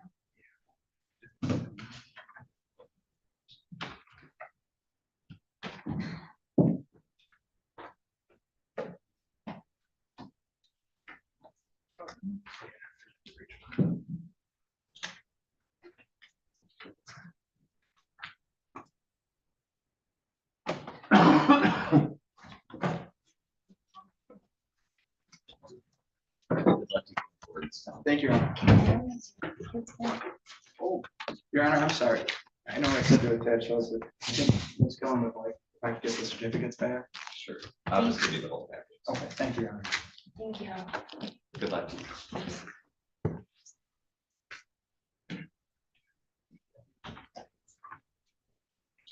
Thank you. Mr. Travis, are you ready with Ms. Green's case?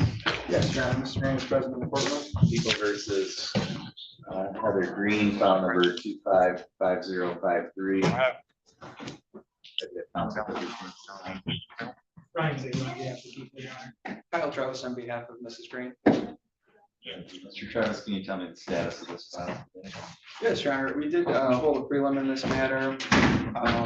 This is our first appearance in circuit court. I have had discussions with Ms. Heather Green and just this morning with Mr. Williams. He informed me it is the intention of substitution. So I would just be asking the court for an adjournment, so we can get that substitution completed. Mr. Ziegler, any objections? Ms. Green, is that how you wanted to proceed?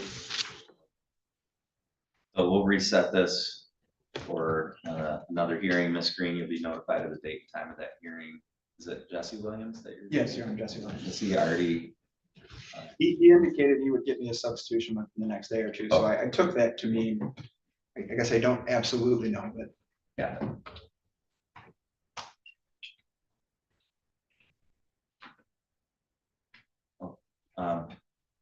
Mr. Travis, anything further on this case? Nothing further, Your Honor. Mr. Ziegler, No, Your Honor. do you have any questions, Ms. Green? Thank you.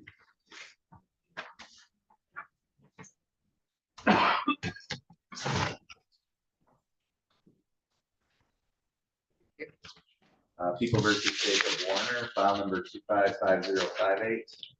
Yes, Your Honor. Mr. Warner is present in the courtroom. If counsel put your appearances on in this file. Ryan Ziegler, on behalf of the people, Your Honor. Kyle Travis on behalf of Mr. Warner. Thank you. Mr. Travis, can you tell me the status of this file? Yes, Your Honor. We did waive the prelim in this case based on a plea offer.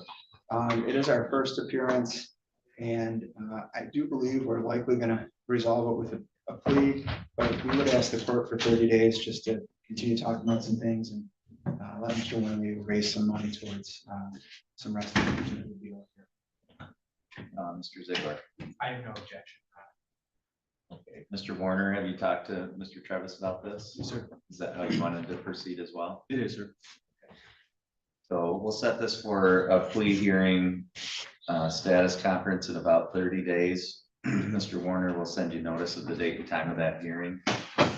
Between now and then, it's important that you stay in contact with Mr. Travis. And at that next hearing, I'll be asking you for a final decision on any plea offers. So make sure that we talk to Mr. Travis and that you're ready with the final decision on that day, okay? Mr. Travis, anything further? Nothing further, Your Honor. Thank you. Mr. Ziegler? Nothing further. That's all for today. Thank you.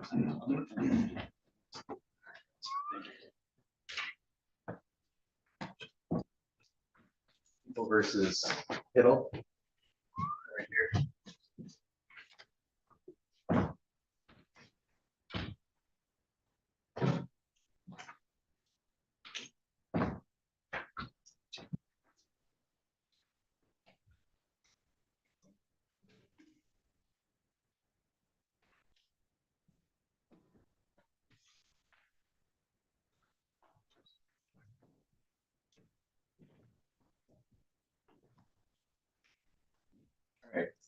This is file number 234859 and 255049. The record should reflect that Mr. Hiddle is present here in the courtroom today.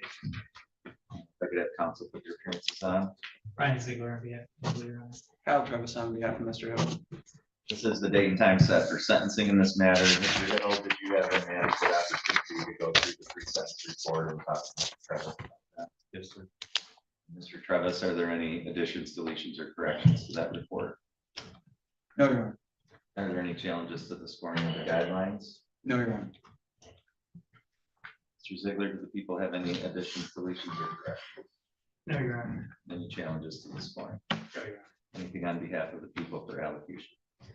Your Honor, Mr. Hiddle has had a long history of failing to appear in this case. In other cases, charged with R&O. He also pled down his absconding file to one count of R&O. Mr. Hiddle is not a good candidate for probation, Your Honor. I have every reasonable belief that he's given an opportunity on probation, he will simply not appear and will be back here for sentencing.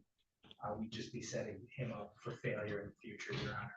His record demands some incarceration.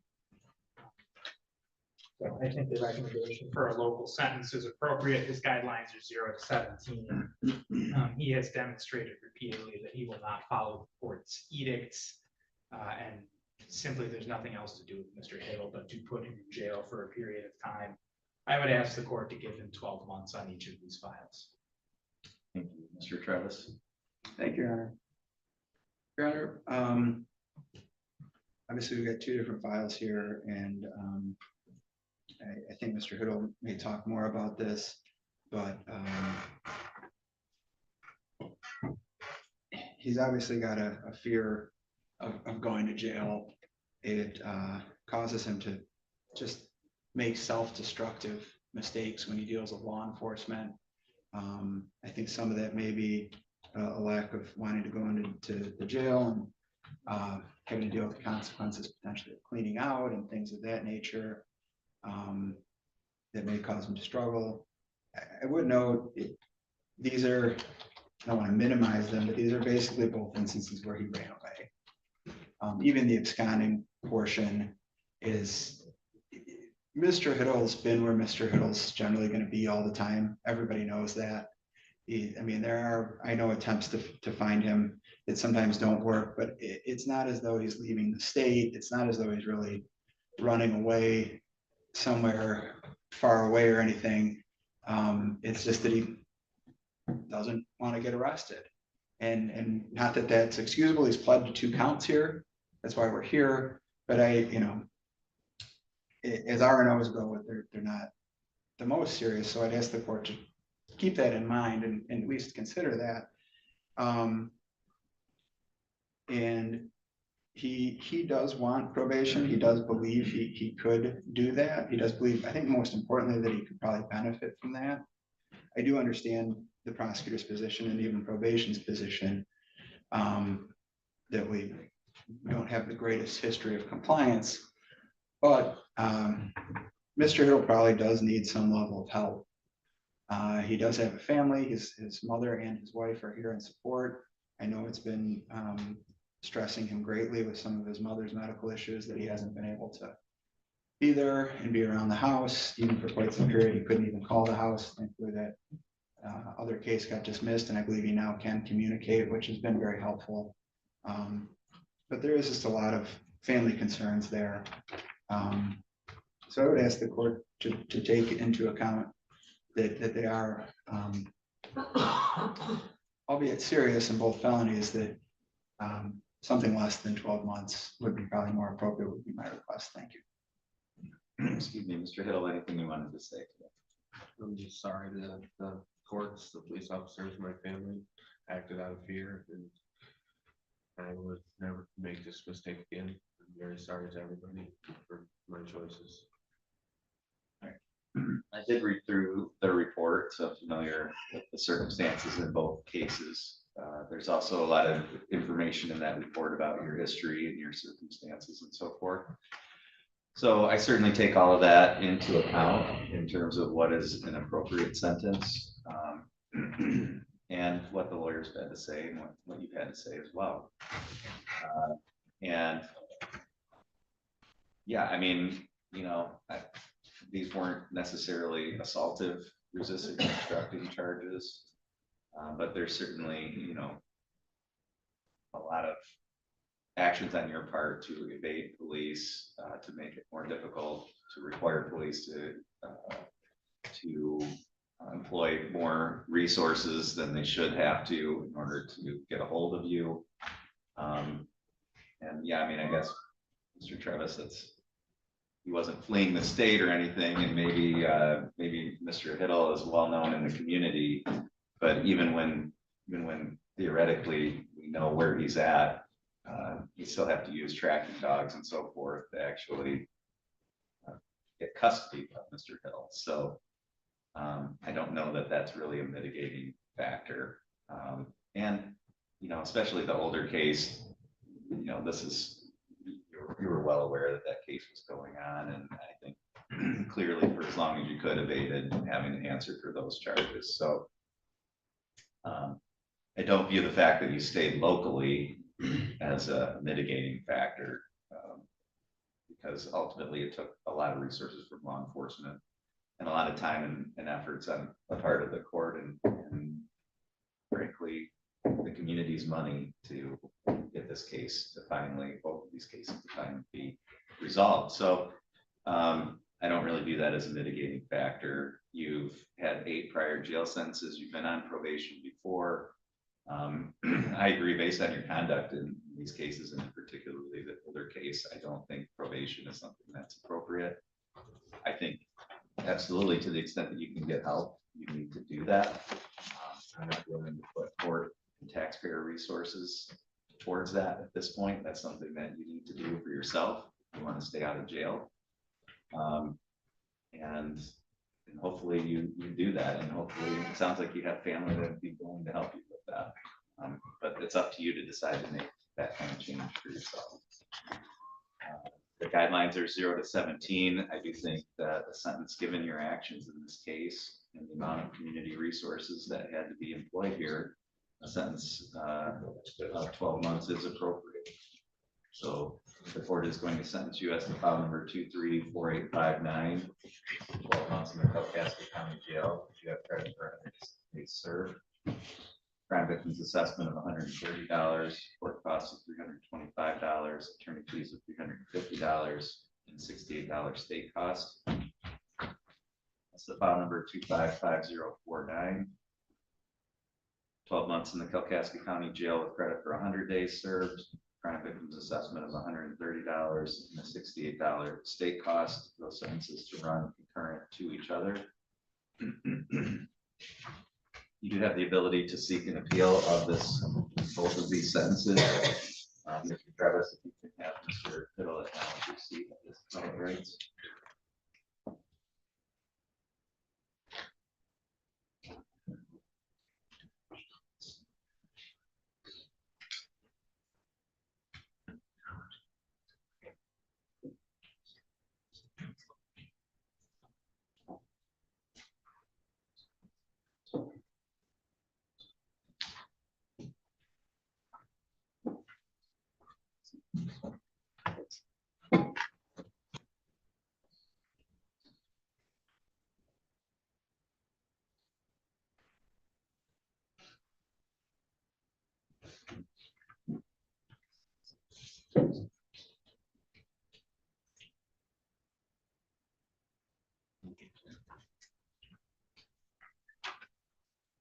Remanded to the custody of the county at this time. Your Honor, I guess, I don't know if the question is appropriate, but a question if the court would consider a 13-month sentence. I indicated what I thought was appropriate. Thank you, Your Honor.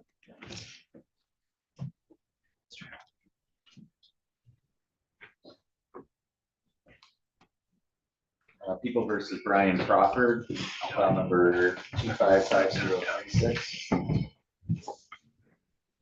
Oh, I'm sorry. I'm. So, are you ready with Mr. Chapman's case? Yes, Your Honor. Mr. Fragel, I'm sorry, I'll call your case. We'll continue to talk next again. People versus Wyatt Chapman, file number 244957. The record should reflect Mr. Chapman's presence here in court today. Francie, Kyle Travis on behalf of Mr. Chapman. This is the date and time set for sentencing in this matter. Mr. Chapman, have you had an opportunity to go through the pre-sentence report and talk to Mr. Travis about that? Yes, I have. And Mr. Travis, are there any additions, deletions, or corrections to that report? I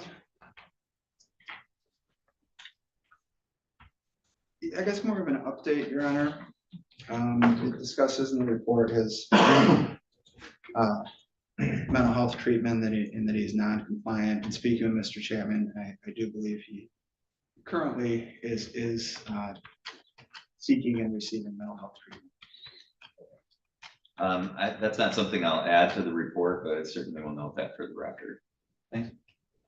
Any challenges to the scoring of the guidelines? No, Your Honor. Ziegler, any additions, deletions, or corrections or challenges? Your Honor, on page 2 at the top, it says he's not been submitting 2 weekly drug screens as ordered for his bond. I just want to add, I haven't had a chance to show Mr. Travis this yet, but I was just handed this morning about 10:30 a copy of a report that indicates he tested positive for some controlled substances in Presque Isle County. So I wanted to make sure that that was brought to the court's attention prior to sentencing. Okay. And I'm letting Mr. Travis and his client review that now. What was the date of that? The date of the report was June 28th.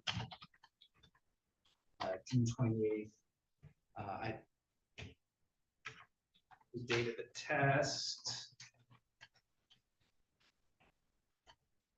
was June 19th. Okay. And what was the substance? There were 4 substances, Your Honor. I think methamphetamine, buprenorphine, amphetamines, and I'd have to check with the 4th one was, Your Honor. Okay. All right, thank you. Any other changes to the PSI or challenges to scoring? No, Your Honor. Anything on behalf of the people for allocation today? Your Honor, the defendant is before you for an unlawful use of an automobile charge. The defendant has 5 prior felony offenses, so this is not his first brush with law enforcement. The recommendation narrative indicates he's been to prison before. He's had several violations on parole in the past. His history has been somewhat sporadic, and that he's been heavily addicted to controlled substances. It indicates he's not been doing his regular bond testing, and I think based on the new information, the reason is obvious, is that he's likely relapsed and been using while on bond. All of those reasons, Your Honor, make me feel like the recommendation is appropriate, that some kind of jail sentence is warranted. The guidelines, either 0 to 17 in this one as well. So I don't think a prison sentence would be called for, and I think it would require an upward departure. But I do think a lengthy term of local incarceration would be appropriate, both to address the defendant's behavior in this case, as well as his issues on bond. I would ask the court to sentence the defendant to 9 months. Thank you, Mr. Travis. Honor, just a moment. Sure.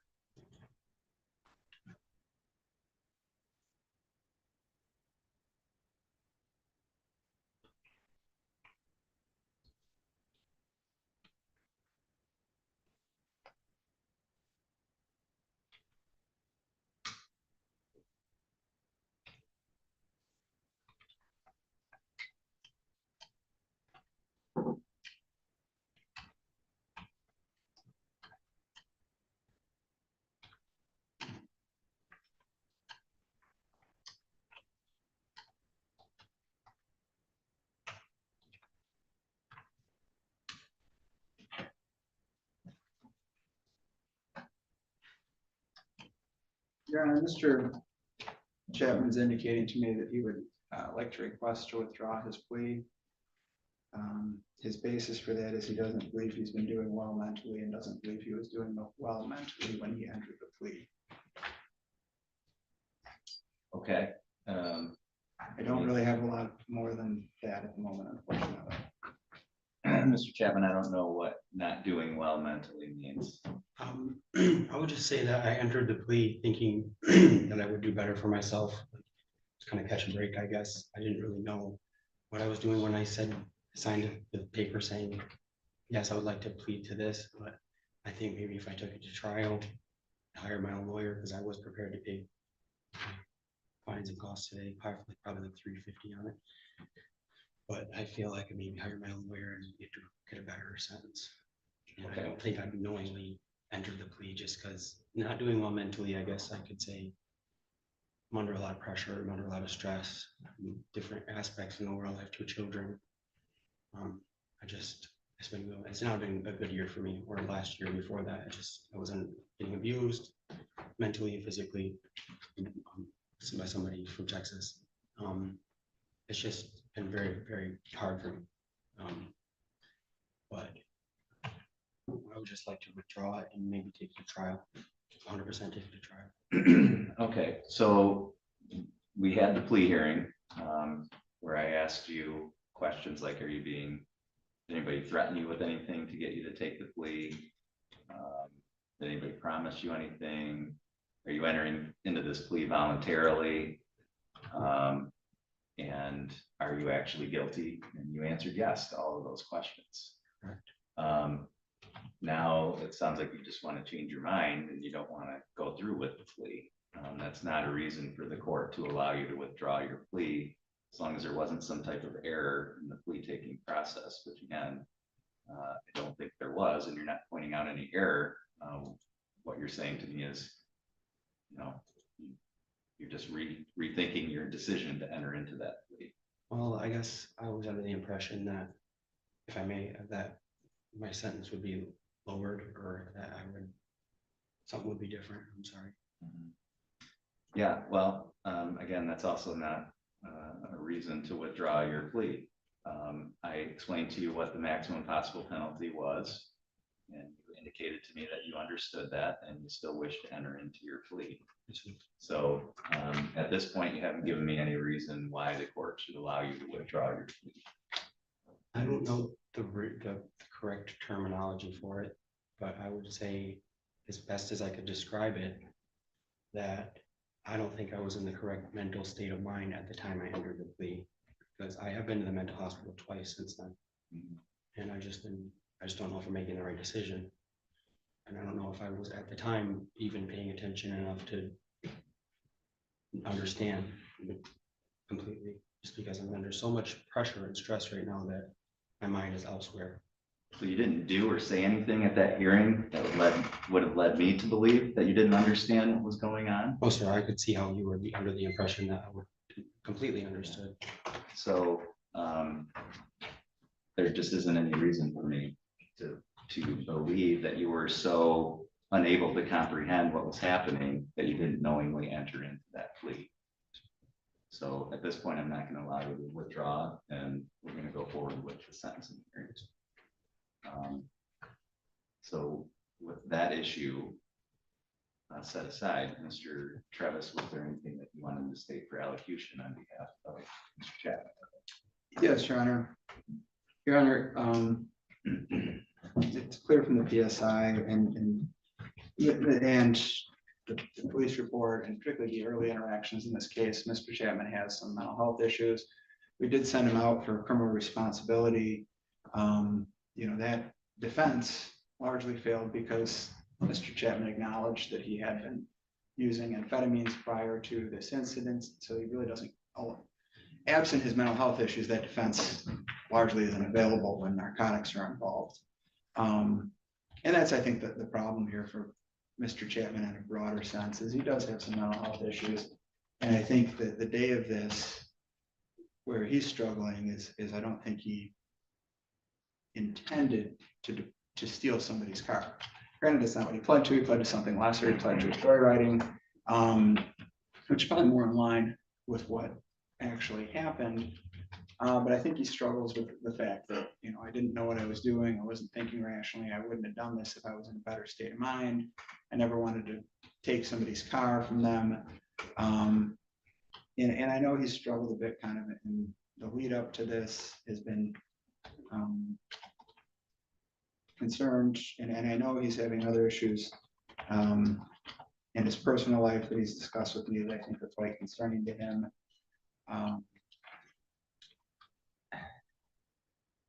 But I do also think in general, he, particularly with his recent hospitalizations, has somewhat gotten back better on track with his mental health. I would agree, generally, nobody's perfect, nobody's a rock, but he's generally been pretty cognizant of what's going on when I've interacted with him. But I do understand that beneath that, there can be a lot more happening with someone. So I don't doubt that Mr. Chapman's been struggling. And I do believe the day of this incident, which was quite some time ago, over a year ago, and I think he had a combination of the narcotics he'd taken or the methamphetamine he'd taken the day before or not. He was not in a very clear mind. He'd interacted with an officer earlier in the day, and they'd chosen to take him to the hospital to get evaluated, basically prior to this happening, because they could tell something wasn't right with him. You know, this did happen, and at different points, Mr. Chapman has been very clear that he felt quite bad about it, that he didn't want to take somebody's car, that he wouldn't want to steal somebody's car. But what happened, happened. And, you know, we are here. I don't know that an extensive period of incarceration would necessarily benefit Mr. Chapman. As you know, we can see he's been down that road. What he probably really needs is continued mental health treatment and substance abuse treatment. It is a little concerning that one of the things on this list he is, and that's I think maybe one of his concerns in going into the jail, is he is prescribed Suboxone to try and deal with his drug issue. And he did indicate to me that he has been weaning himself off of that, but he has not completely done that. So I think there's some concern relative to having to be weaned off that in the jail too going on here. But there is not the most complete or greatest effort to stay substance free or stay on his mental health treatment. And that's been a lot of the problems here. But those two issues are very prone to just that, struggling to stay on track. And I think that's part of Mr. Chapman's problem, has been a struggle to stay on track with sobriety, along with staying on track with mental health and keeping both those going. Thank you, Your Honor. All right, thank you. Mr. Chapman, was there anything you want to just say? Yes. I'd like to formally apologize for the confusion earlier about the withdrawal of the plea. I just have a lot going on in my life. I don't want to make this too long, but my dad is dying from cancer right now, and he's not doing well. His legs, like, he keeps getting infected. It won't heal. That was my main concern, losing time with my dad. He's only 60. And excuse me. I did, I don't want to admit to anything, but I did slip up and relapse. I wasn't keeping up on the drug test because I have been struggling to keep a job because of my mental health. I have a lot of skills in the kitchen, well, mainly in the kitchen. And I do have a lot of skills, and I'm very valuable, and I do have the capability to be successful in society. But obviously I'm struggling with my mental health. I'm struggling with my sobriety. I wasn't using every day, but I did slip up and use once, and that's why I did fail the drug test, because I had called the police and called an ambulance, and they took me to the mental hospital, and they had drug tested me. So they said I failed for Suboxone, but like I said, I'm prescribed Suboxone. So I did fail for meth and marijuana, I believe. It says ecstasy, but I didn't do ecstasy. I'm taking mental health meds right now for my bipolar, schizophrenic PTSD, major anxiety disorder.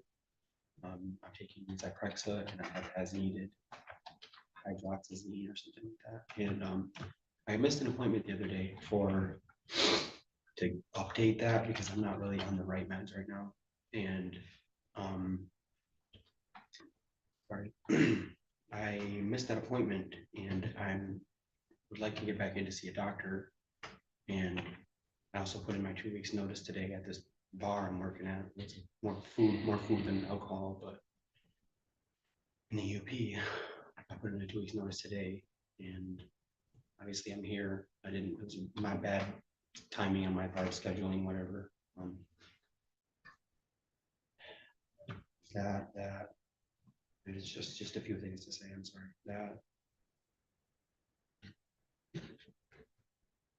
I guess I would just ask. I have a court date next week in Presque Isle County where this happened. I also have a court date for child support, which I've been keeping up on. Struggling, but I've been keeping up on it. I'm dealing with a lot of just pressure and stress. Somebody's trying to attack my character and just me as a person and just defamate my character all night on the internet and everywhere. And I don't know if this is going to bring forward more charges or anything. It's just a lot of pressure and a lot of stress. But I just would like to point out that I have been really focusing on my sobriety because I did not mean to take that man's car. Like me as a person would never hop in somebody's car and steal it. I wouldn't do that. That's not me. You know what I mean? So I'd like to apologize. I don't know his name, but I'd like to apologize to that man for taking his car because that's not okay. And apologize to the community because that's not okay to do. Like if someone stole my car, I don't know how I would react. So I'd just like to apologize to that man. If he's here, I don't know. But and Kalkaska County, because that's not okay. And I wasn't in my right mind. For some reason in my brain had thought that it was set up in the world that it was okay for me to take that car. At that time, I didn't think I was committing a crime. So I'd just like to apologize. Like he said, jail time isn't really gonna fix anything, but I would just ask that I could have a 2-week grace period to spend some time with my dad and to finish working and get on the right mental health meds and also finish because I made the decision to stop taking Suboxone because it's just a narcotic and it's just there's no reason to be on it. And so I've been taking less and less and less. I was prescribed an 8 milligram a day. I've been taking less and less and less, but I can feel the withdrawal going through it. Like right now I'm shaking, my stomach hurts. I haven't taken any today because I ran out and I could go to my doctor and get more, but I've been consciously weaning down on that myself. I'm down to like a quarter strip. And if I go to the jail, I'm just gonna be miserable. Like it's gonna be horrible. And I would just respectfully request that you give me a 2-week grace period to turn myself in 21st or 22nd. Because I've shown up to every court date. I don't have any plans of running away or evading what's going to happen because clearly I need to spend some time in jail for this. I guess that's all I have to say. All right, I read through the report, so I'm familiar with what happened in this circumstance as well as your past history and your circumstances. Listen to everything that you've had to say here today, along with what the lawyers have had to say. And, you know, there's clearly a lot of other issues going on with you outside of this. You know, this is a case where there was a victim to this crime, you took somebody's vehicle. From the victim's perspective, they don't care what's going on with you. All they know is somebody came, stole their car, and they're a victim of a crime, and that's something that unsettles people. It makes them feel unsafe in their home, in their belongings, and you know that person's probably going through some mental anguish based on what you did, and whether you intended to do it or not, or what your mental condition was in terms of your drug use and everything else at the time, it doesn't matter to that person. All they know is they've been victimized. And so I think there is a penalty that needs to be paid for that, regardless of everything else that's going on with you. And, you know, victims of crimes need to see that people who commit the crimes serve some punishment for that. And so while the jail may not do anything for you, It may do something for the victim, number one, to feel more secure, and number two, to feel like people can't just do this and there's no consequence to it. All that being said, it was a non-violent crime. In the scope of the seriousness of the crime, it's on the low end. And so I think a sentence at the lower end of the guidelines is appropriate. I think it adequately punishes you for your conduct, but also recognizes mitigating factors in this case. So the court is going to sentence you to 120 days in the Kalkaska County Jail. You do have credit for 16 days served. The court is going to order a crime victim's assessment of $130, court costs of $325, attorney fees of $350, and a $68 state cost. I am going to order that you report to jail immediately. It's my practice not to allow people to report later, because it's been my experience that bad things happen in between the time. It doesn't matter what you're going to say. You need to start serving your sentence today. So you are remanded to the custody of the jail. You do have the right to appeal this sentence. We're going to provide you with some paper that explains to you what your appellate rights are. You can have Mr. Chapman acknowledge receipt of those appellate rights. Your Honor. Yes, there's no way I could get a week to finish my, Nope. to spend some time with my dad. Nope. Before he, You knew today's date was coming up. I didn't know You this, should have done that before. but I didn't expect him to be dying from cancer, so. I'm sorry about that, but The That's infection in his blood, he's not doing well. that's your problem. I That's didn't realize. your behavior has resulted in your inability to do what you want to do. So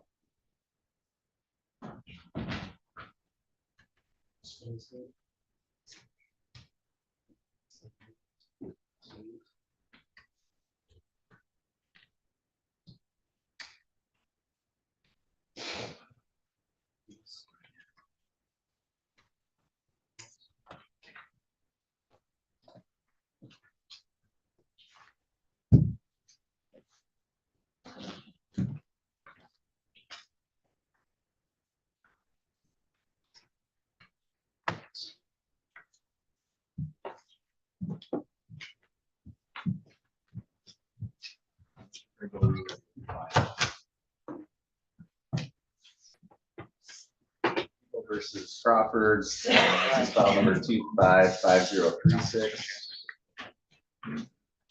I could have counsel put your hands on. Patrick Friggle on behalf of Mr. Crawford. This is the date and time sentencing in this matter. Mr. Crawford, have you had an opportunity to go through the pre-sentence report and talk to Mr. Friggle about that? I have. Mr. Friggle, are there any additions, deletions, or corrections? No, Your Honor. Are there any challenges to the scoring of the guidelines? No, Your Honor.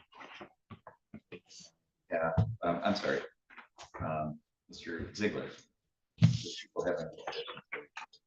No. Any challenges to the scoring? No.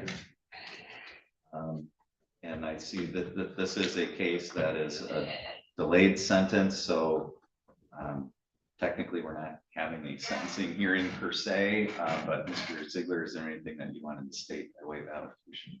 Your Honor, just that I would ask the court to follow the agreement of the parties and to adopt the delayed sentence conditions. These cases have gotten very difficult since sobriety court has gone away, or at least it's not accepting new members. I think Mr. Crawford would be a very good candidate for the sobriety court program. However, that is what it is. I think the delay is appropriate in this case, primarily because it's been almost 20 years since Mr. Crawford's last OWI conviction. I think he can probably address the court better to that as to what has changed in his life since then. But I think it's a good idea to give him an opportunity to demonstrate that he can right that wrong, do some treatment while on probation, and hopefully resolve this issue. And if he's unable to, obviously the court can take appropriate action at that time. So I would just ask the court to adopt the agreement to the parties and the recommendation in the report. Thank you, Mr. Cradle. I concur with what the prosecuting attorney said, Your Honor. Mr. Crawford contacted me the day after his arrest, and we talked for a while, and on his own initiative, he started weekly individual counseling. He sought out medical attention. that resulted in medicine that calmed his mood disorder. He's been going to AA, and he's also involved in relapse prevention. These are all without the court order. He knew what to do. He knew he had had a bad slip, and he got right to work. Coming from a difficult childhood, he's obtained his GED. He's managed a small business, and he manages a very lively family with 3 young kids and a fiance. So I think his heart and his mind is in the right spot. This delay is going to help him keep the momentum that he has. So we would ask the court to follow the recommendation as well. All right, thank you. Mr. Crawford, anything you wanted to say today? Well, I'd like to apologize, put myself in a selfish situation. I knew better. I'm sure you read the file that was sent to you, so you kind of understand where my thought process was at the time. Kind of was losing my world, you know. So my dad, my mom, my sister, all within a year, and I had to deal with other blood. It was a very tough time. So no excuses. I apologize, and I did put myself on PBTs right away. I'm in grief counseling. I plan to be a facilitator to help people so they don't fall down the hole that I did. I wasn't able to find the help that I was looking for. Unfortunately, I had to come here, and thank you to Mr. Fragel for pointing me in the right direction to find some light at the end of the tunnel, because I was in a very dark place. So I just appreciate finding my path again. Now I'm the head of my family, and I plan to do a great job, make my father proud. So I just hope to continue, and I apologize for my actions. Okay. I did read through the report. I'm familiar with the circumstances that bring you before the court today, as well as your background and your history and so forth, as well as what the attorneys have had to say and what you've had to say. I take all of those things into account in terms of what is an appropriate resolution to this. You know, my first kind of impression when I looked at the circumstances as well as your past history was, you know, I guess I was a little bit surprised by the recommendation in the plea agreement. When I read a little bit closer, I mean, I get why Mr. Ziegler and Mr. Fragel came to this as a resolution, and I think, you know, given the amount of time that passed and the amount of time that you demonstrated sobriety, that there's a reason for that, and there's a reasonable probability and basis to believe that you're going to go back to that, and that this was a result of just a particular bad period of time in your life.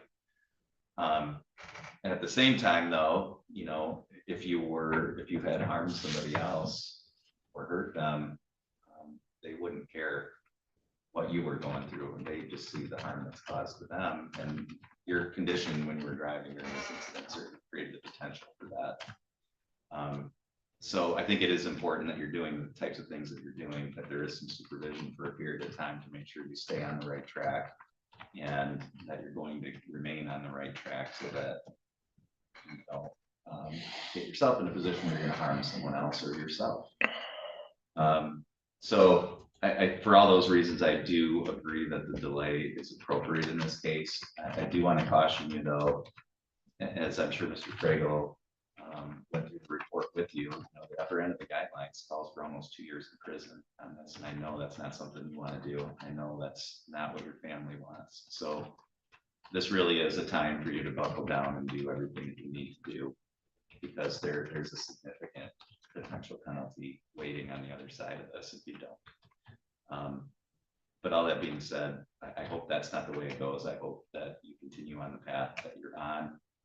As you said, taking care of your family, doing things that you need to do and the things that you want to do in your life, because that's better for you and it's better for our community as well. 100%. So I'm going to follow the recommendation, which is to place you on a delay of sentence. The court's going to adopt as the conditions of that delay all the terms and conditions in the report: the crime victims assessment of $130, court costs of $325, $68 state cost, a fine of $500, and a supervision fee during the delay of $30 per month. If you successfully comply with all of those conditions, then we'll be back here in a year, and I'll be happily signing a discharge. If you don't, then we've already discussed what the potential results will be. But again, I hope that, that we're back here in a year and we're letting you go on to a continue a successful life. We will be. So, Mr. Ziegler, anything further today? Yeah. Mr. Farrell? No, thank you. Good luck to you going forward. Mr. Farrell. Thank you, sir. Your Honor, can you have him come over to the probation office, please? Sure. Good court. Yep. Thank you.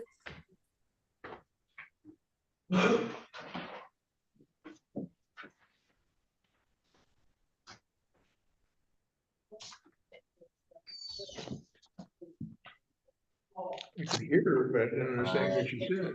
Did she say contemplate or just bring it? Sir, at the Wexford County Jail, can you tell me your name, please? That's you. The rest of your name. Yeah, at the jail, can you tell me your name? They're asking your name. That me? Yep. Thomas Hahn? Mr. Hun, okay. Ma'am, are you Miss Patterson? Yes. Okay, you can come up to this table here, please. Your Honor, I don't believe I'm attached to this. No. Thank you. We do have a 45 though, application to set aside a conviction. You said 145? 1145.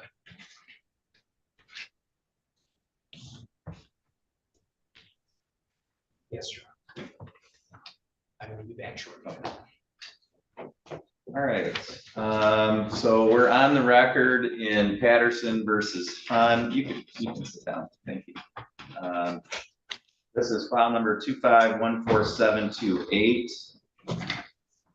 And record should reflect that Mr. Hun is present by video from the Wexford County Jail. And Ms. Patterson is present here in the courtroom today. Mr. Hun, why are you in the jail there? What are you being held on? I'm being charged with driving while drinking and no license. Okay. All right, and so that's a separate matter than this case. We're here today, the case that we're here today on is a personal protection order that Ms. Patterson has against you. Do you understand why you're here today? That's with my understanding, yes. Okay. So Ms. Patterson, you've alleged that Mr. Hun violated the personal protection order by sending you a postcard, is that correct? Yes, sir. On Did two you, separate occasions. did you want to proceed with charging Mr. Hun for? Yes, sir. You do, okay. All right, so Mr. Hun, I need to tell you a few things with regard to your rights, okay? All right.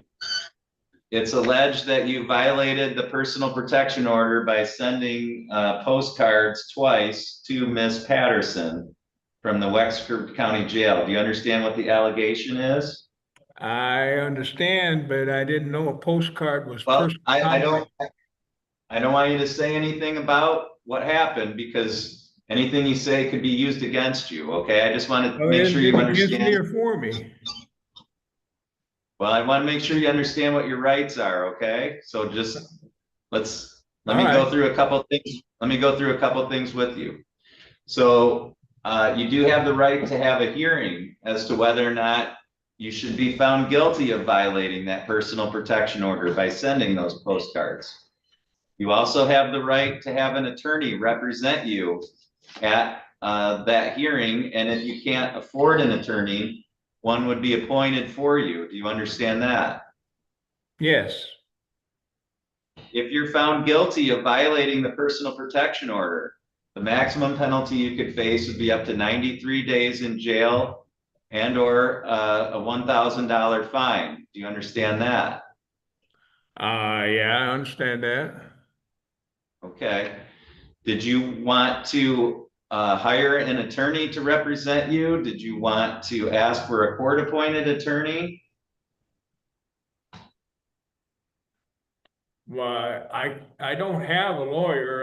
Can't afford a lawyer. Okay, do you want to ask for a court-appointed attorney? Anyway. Do you want to ask for a court-appointed attorney? Yes, I'd rather have a court-appointed attorney. Okay, all right. So I'm gonna enter a not guilty plea on your behalf today with regard to the allegation. And the court's gonna appoint an attorney to represent you on this. Okay, Do you already have an attorney in your drunk driving case? I do. Do you know who that is? Yes, Kyle, I'm not right off the last name. Kyle Trevis? What? Kyle Trevis? Yes. Okay, so the court's gonna appoint Mr. Trevis to represent you on this case as well. You kidding me? I thought he couldn't do both. According to my son. If he can't, he'll let us know, but I'm gonna have him represent you on both so that he understands everything that's going on with your various cases. And then we're gonna set this for a hearing, so Ms. Patterson, and Mr. Hun, as you've heard, he has the right to have an attorney and to have a hearing. So we're gonna set this for a separate hearing date. Okay. You'll be notified of the date and time of that hearing. What you need to do for that hearing is to bring whatever evidence you have that he sent you, the postcard. Okay. Do you have any questions about that? No. Okay. All right, so Mr. Hun, we're gonna appoint the lawyer for you and we're gonna set this for a hearing and you and your lawyer will be notified of the date of the hearing, okay? All right. That Do you have sounds any good. questions? Do you have any questions at all? No, I have no questions at all. I mean, I got lots of questions, but none of them is gonna do me any good here. All right, okay, so the only other thing I'm gonna tell you today is that there is a personal protection order that prevents you from having any contact with Miss Patterson, and that includes verbal contact, written contact, contact through third parties. I wouldn't care to just want have to make contact. sure. Yeah, I don't want I just want contact to with her. I want to make sure that you're very clear that you are not to be in contact with her in any way, shape, or form, okay? Okay.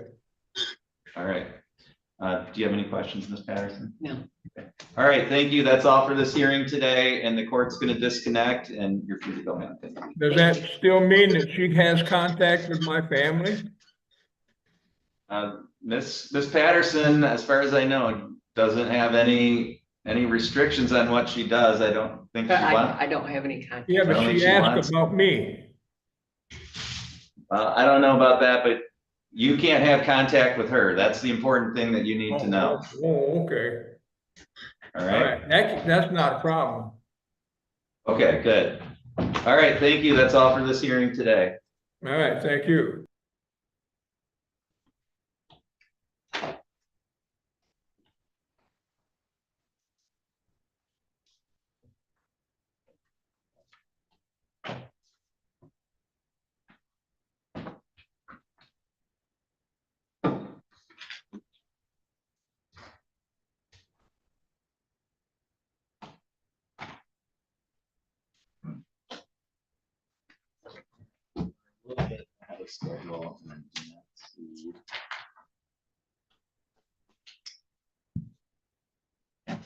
It doesn't say in the back. Yeah, whether that's gonna be in person, you know.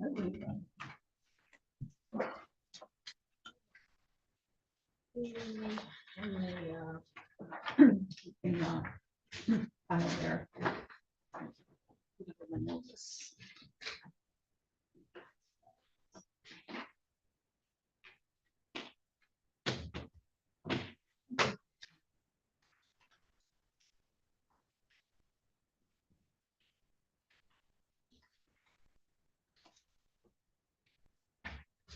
I guess we'll find out. It's gonna become really apparent. Right, exactly. One way or the other, so.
All right, Ms. Collins, good morning. Are you able to hear me okay? Yes, Your Honor, I can hear you. Okay. All right, have you had any contact with Mr. Booker? I did. I spoke with him yesterday.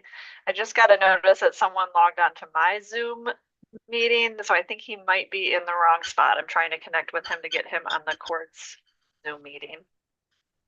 Okay, yeah, please feel free to do that because he's not in my waiting room right now. Okay, I'm gonna mute myself and turn off my video and try to call him. Okay, thank you.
Got some stuff to say? Oh, I do, yeah. Thought you were so- got lots of stuff. We're just waiting for a connection. You want me to come around that Yeah, way? sure.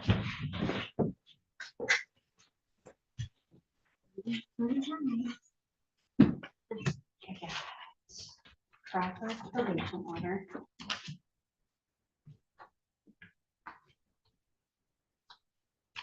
Sorry.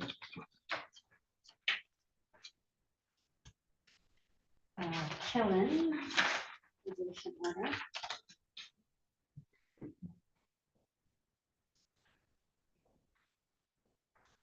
We should have got golf at 3:30, right? Sorry about that. Yep.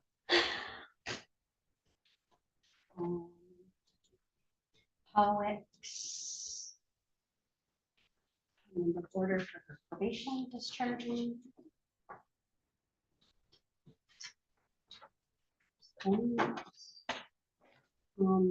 Amanda Way, I did a bench warrant on her for not reporting, and she's been charged with new criminal drug charges. Okay.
I'll be back in a little bit.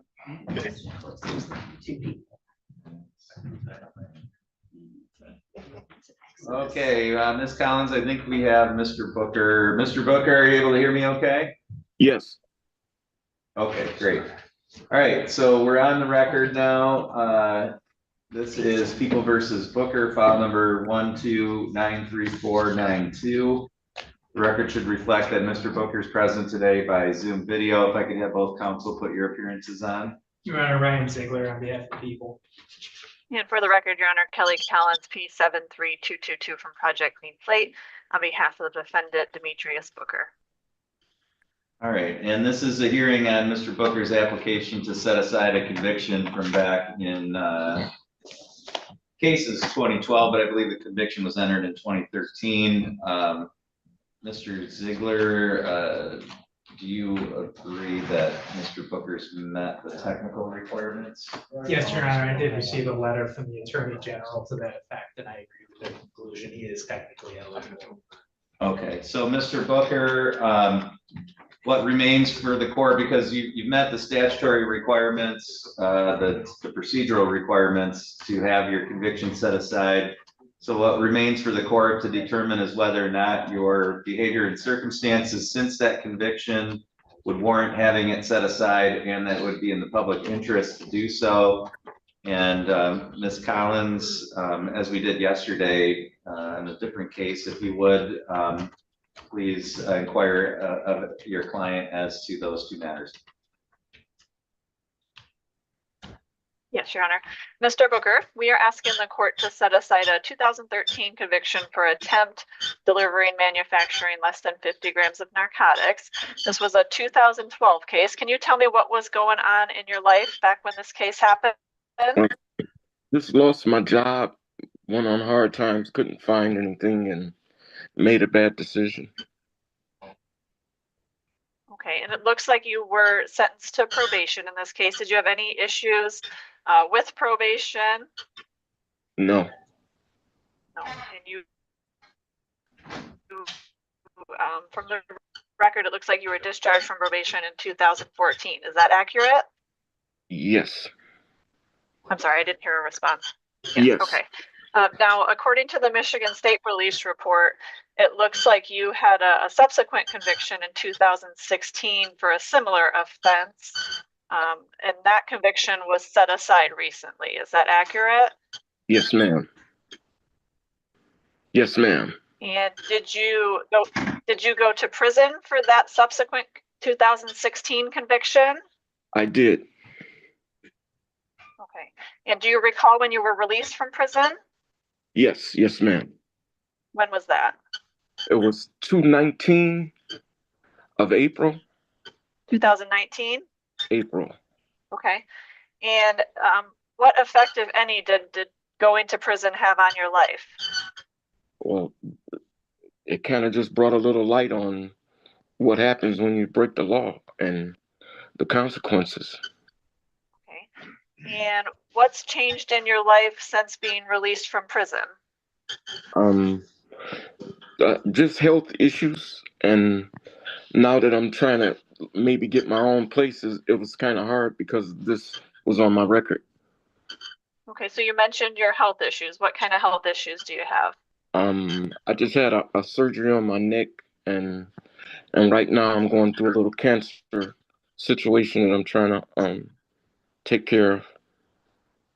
Okay, so you mentioned a surgery on your neck.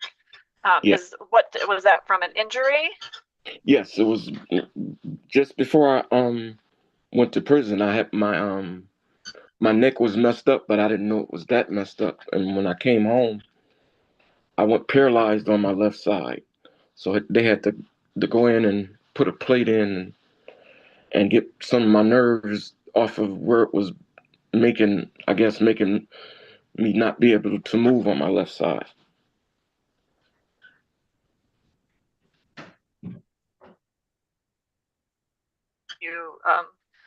Is that a recent diagnosis? Yes, that's what I'm kind of dealing with now.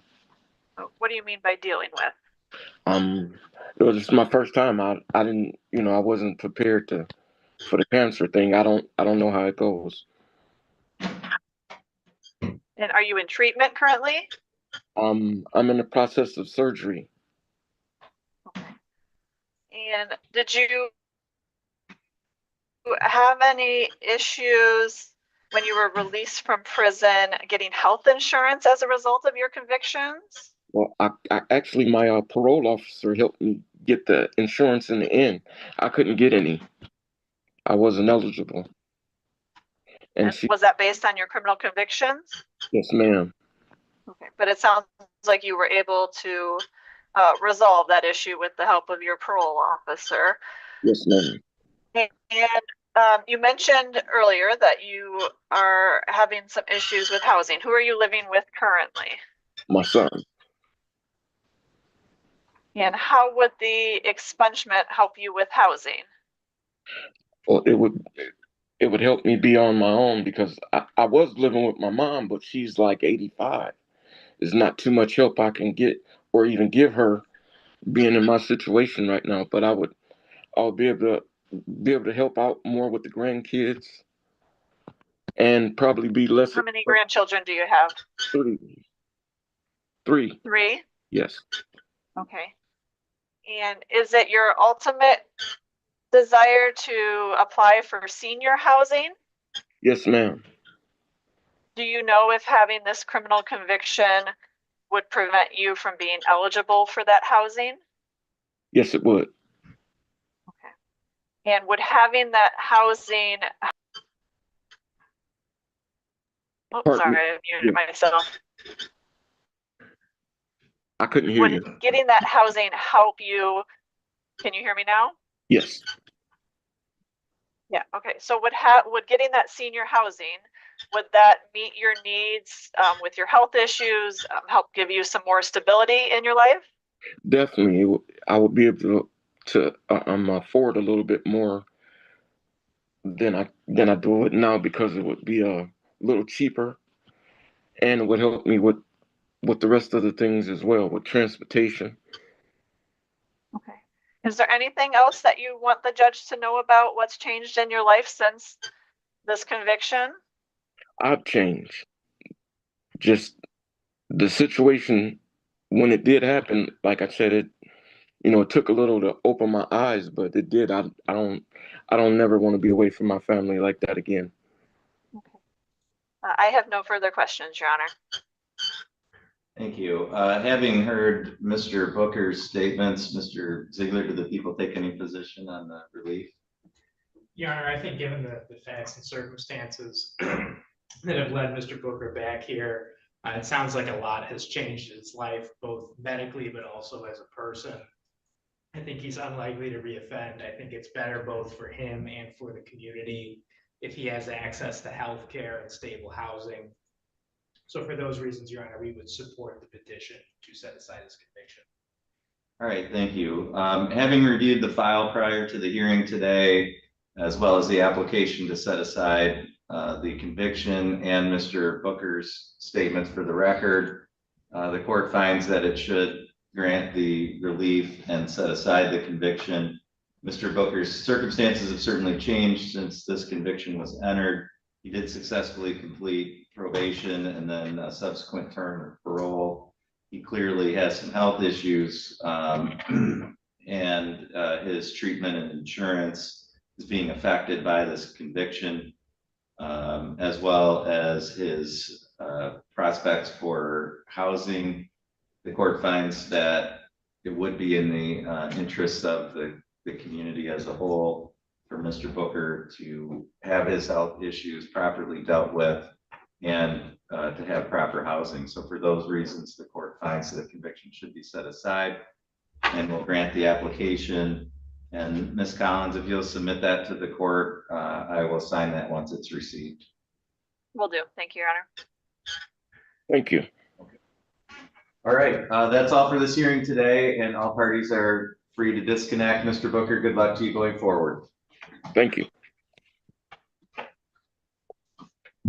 That concludes the court's morning docket. The court will be in recess until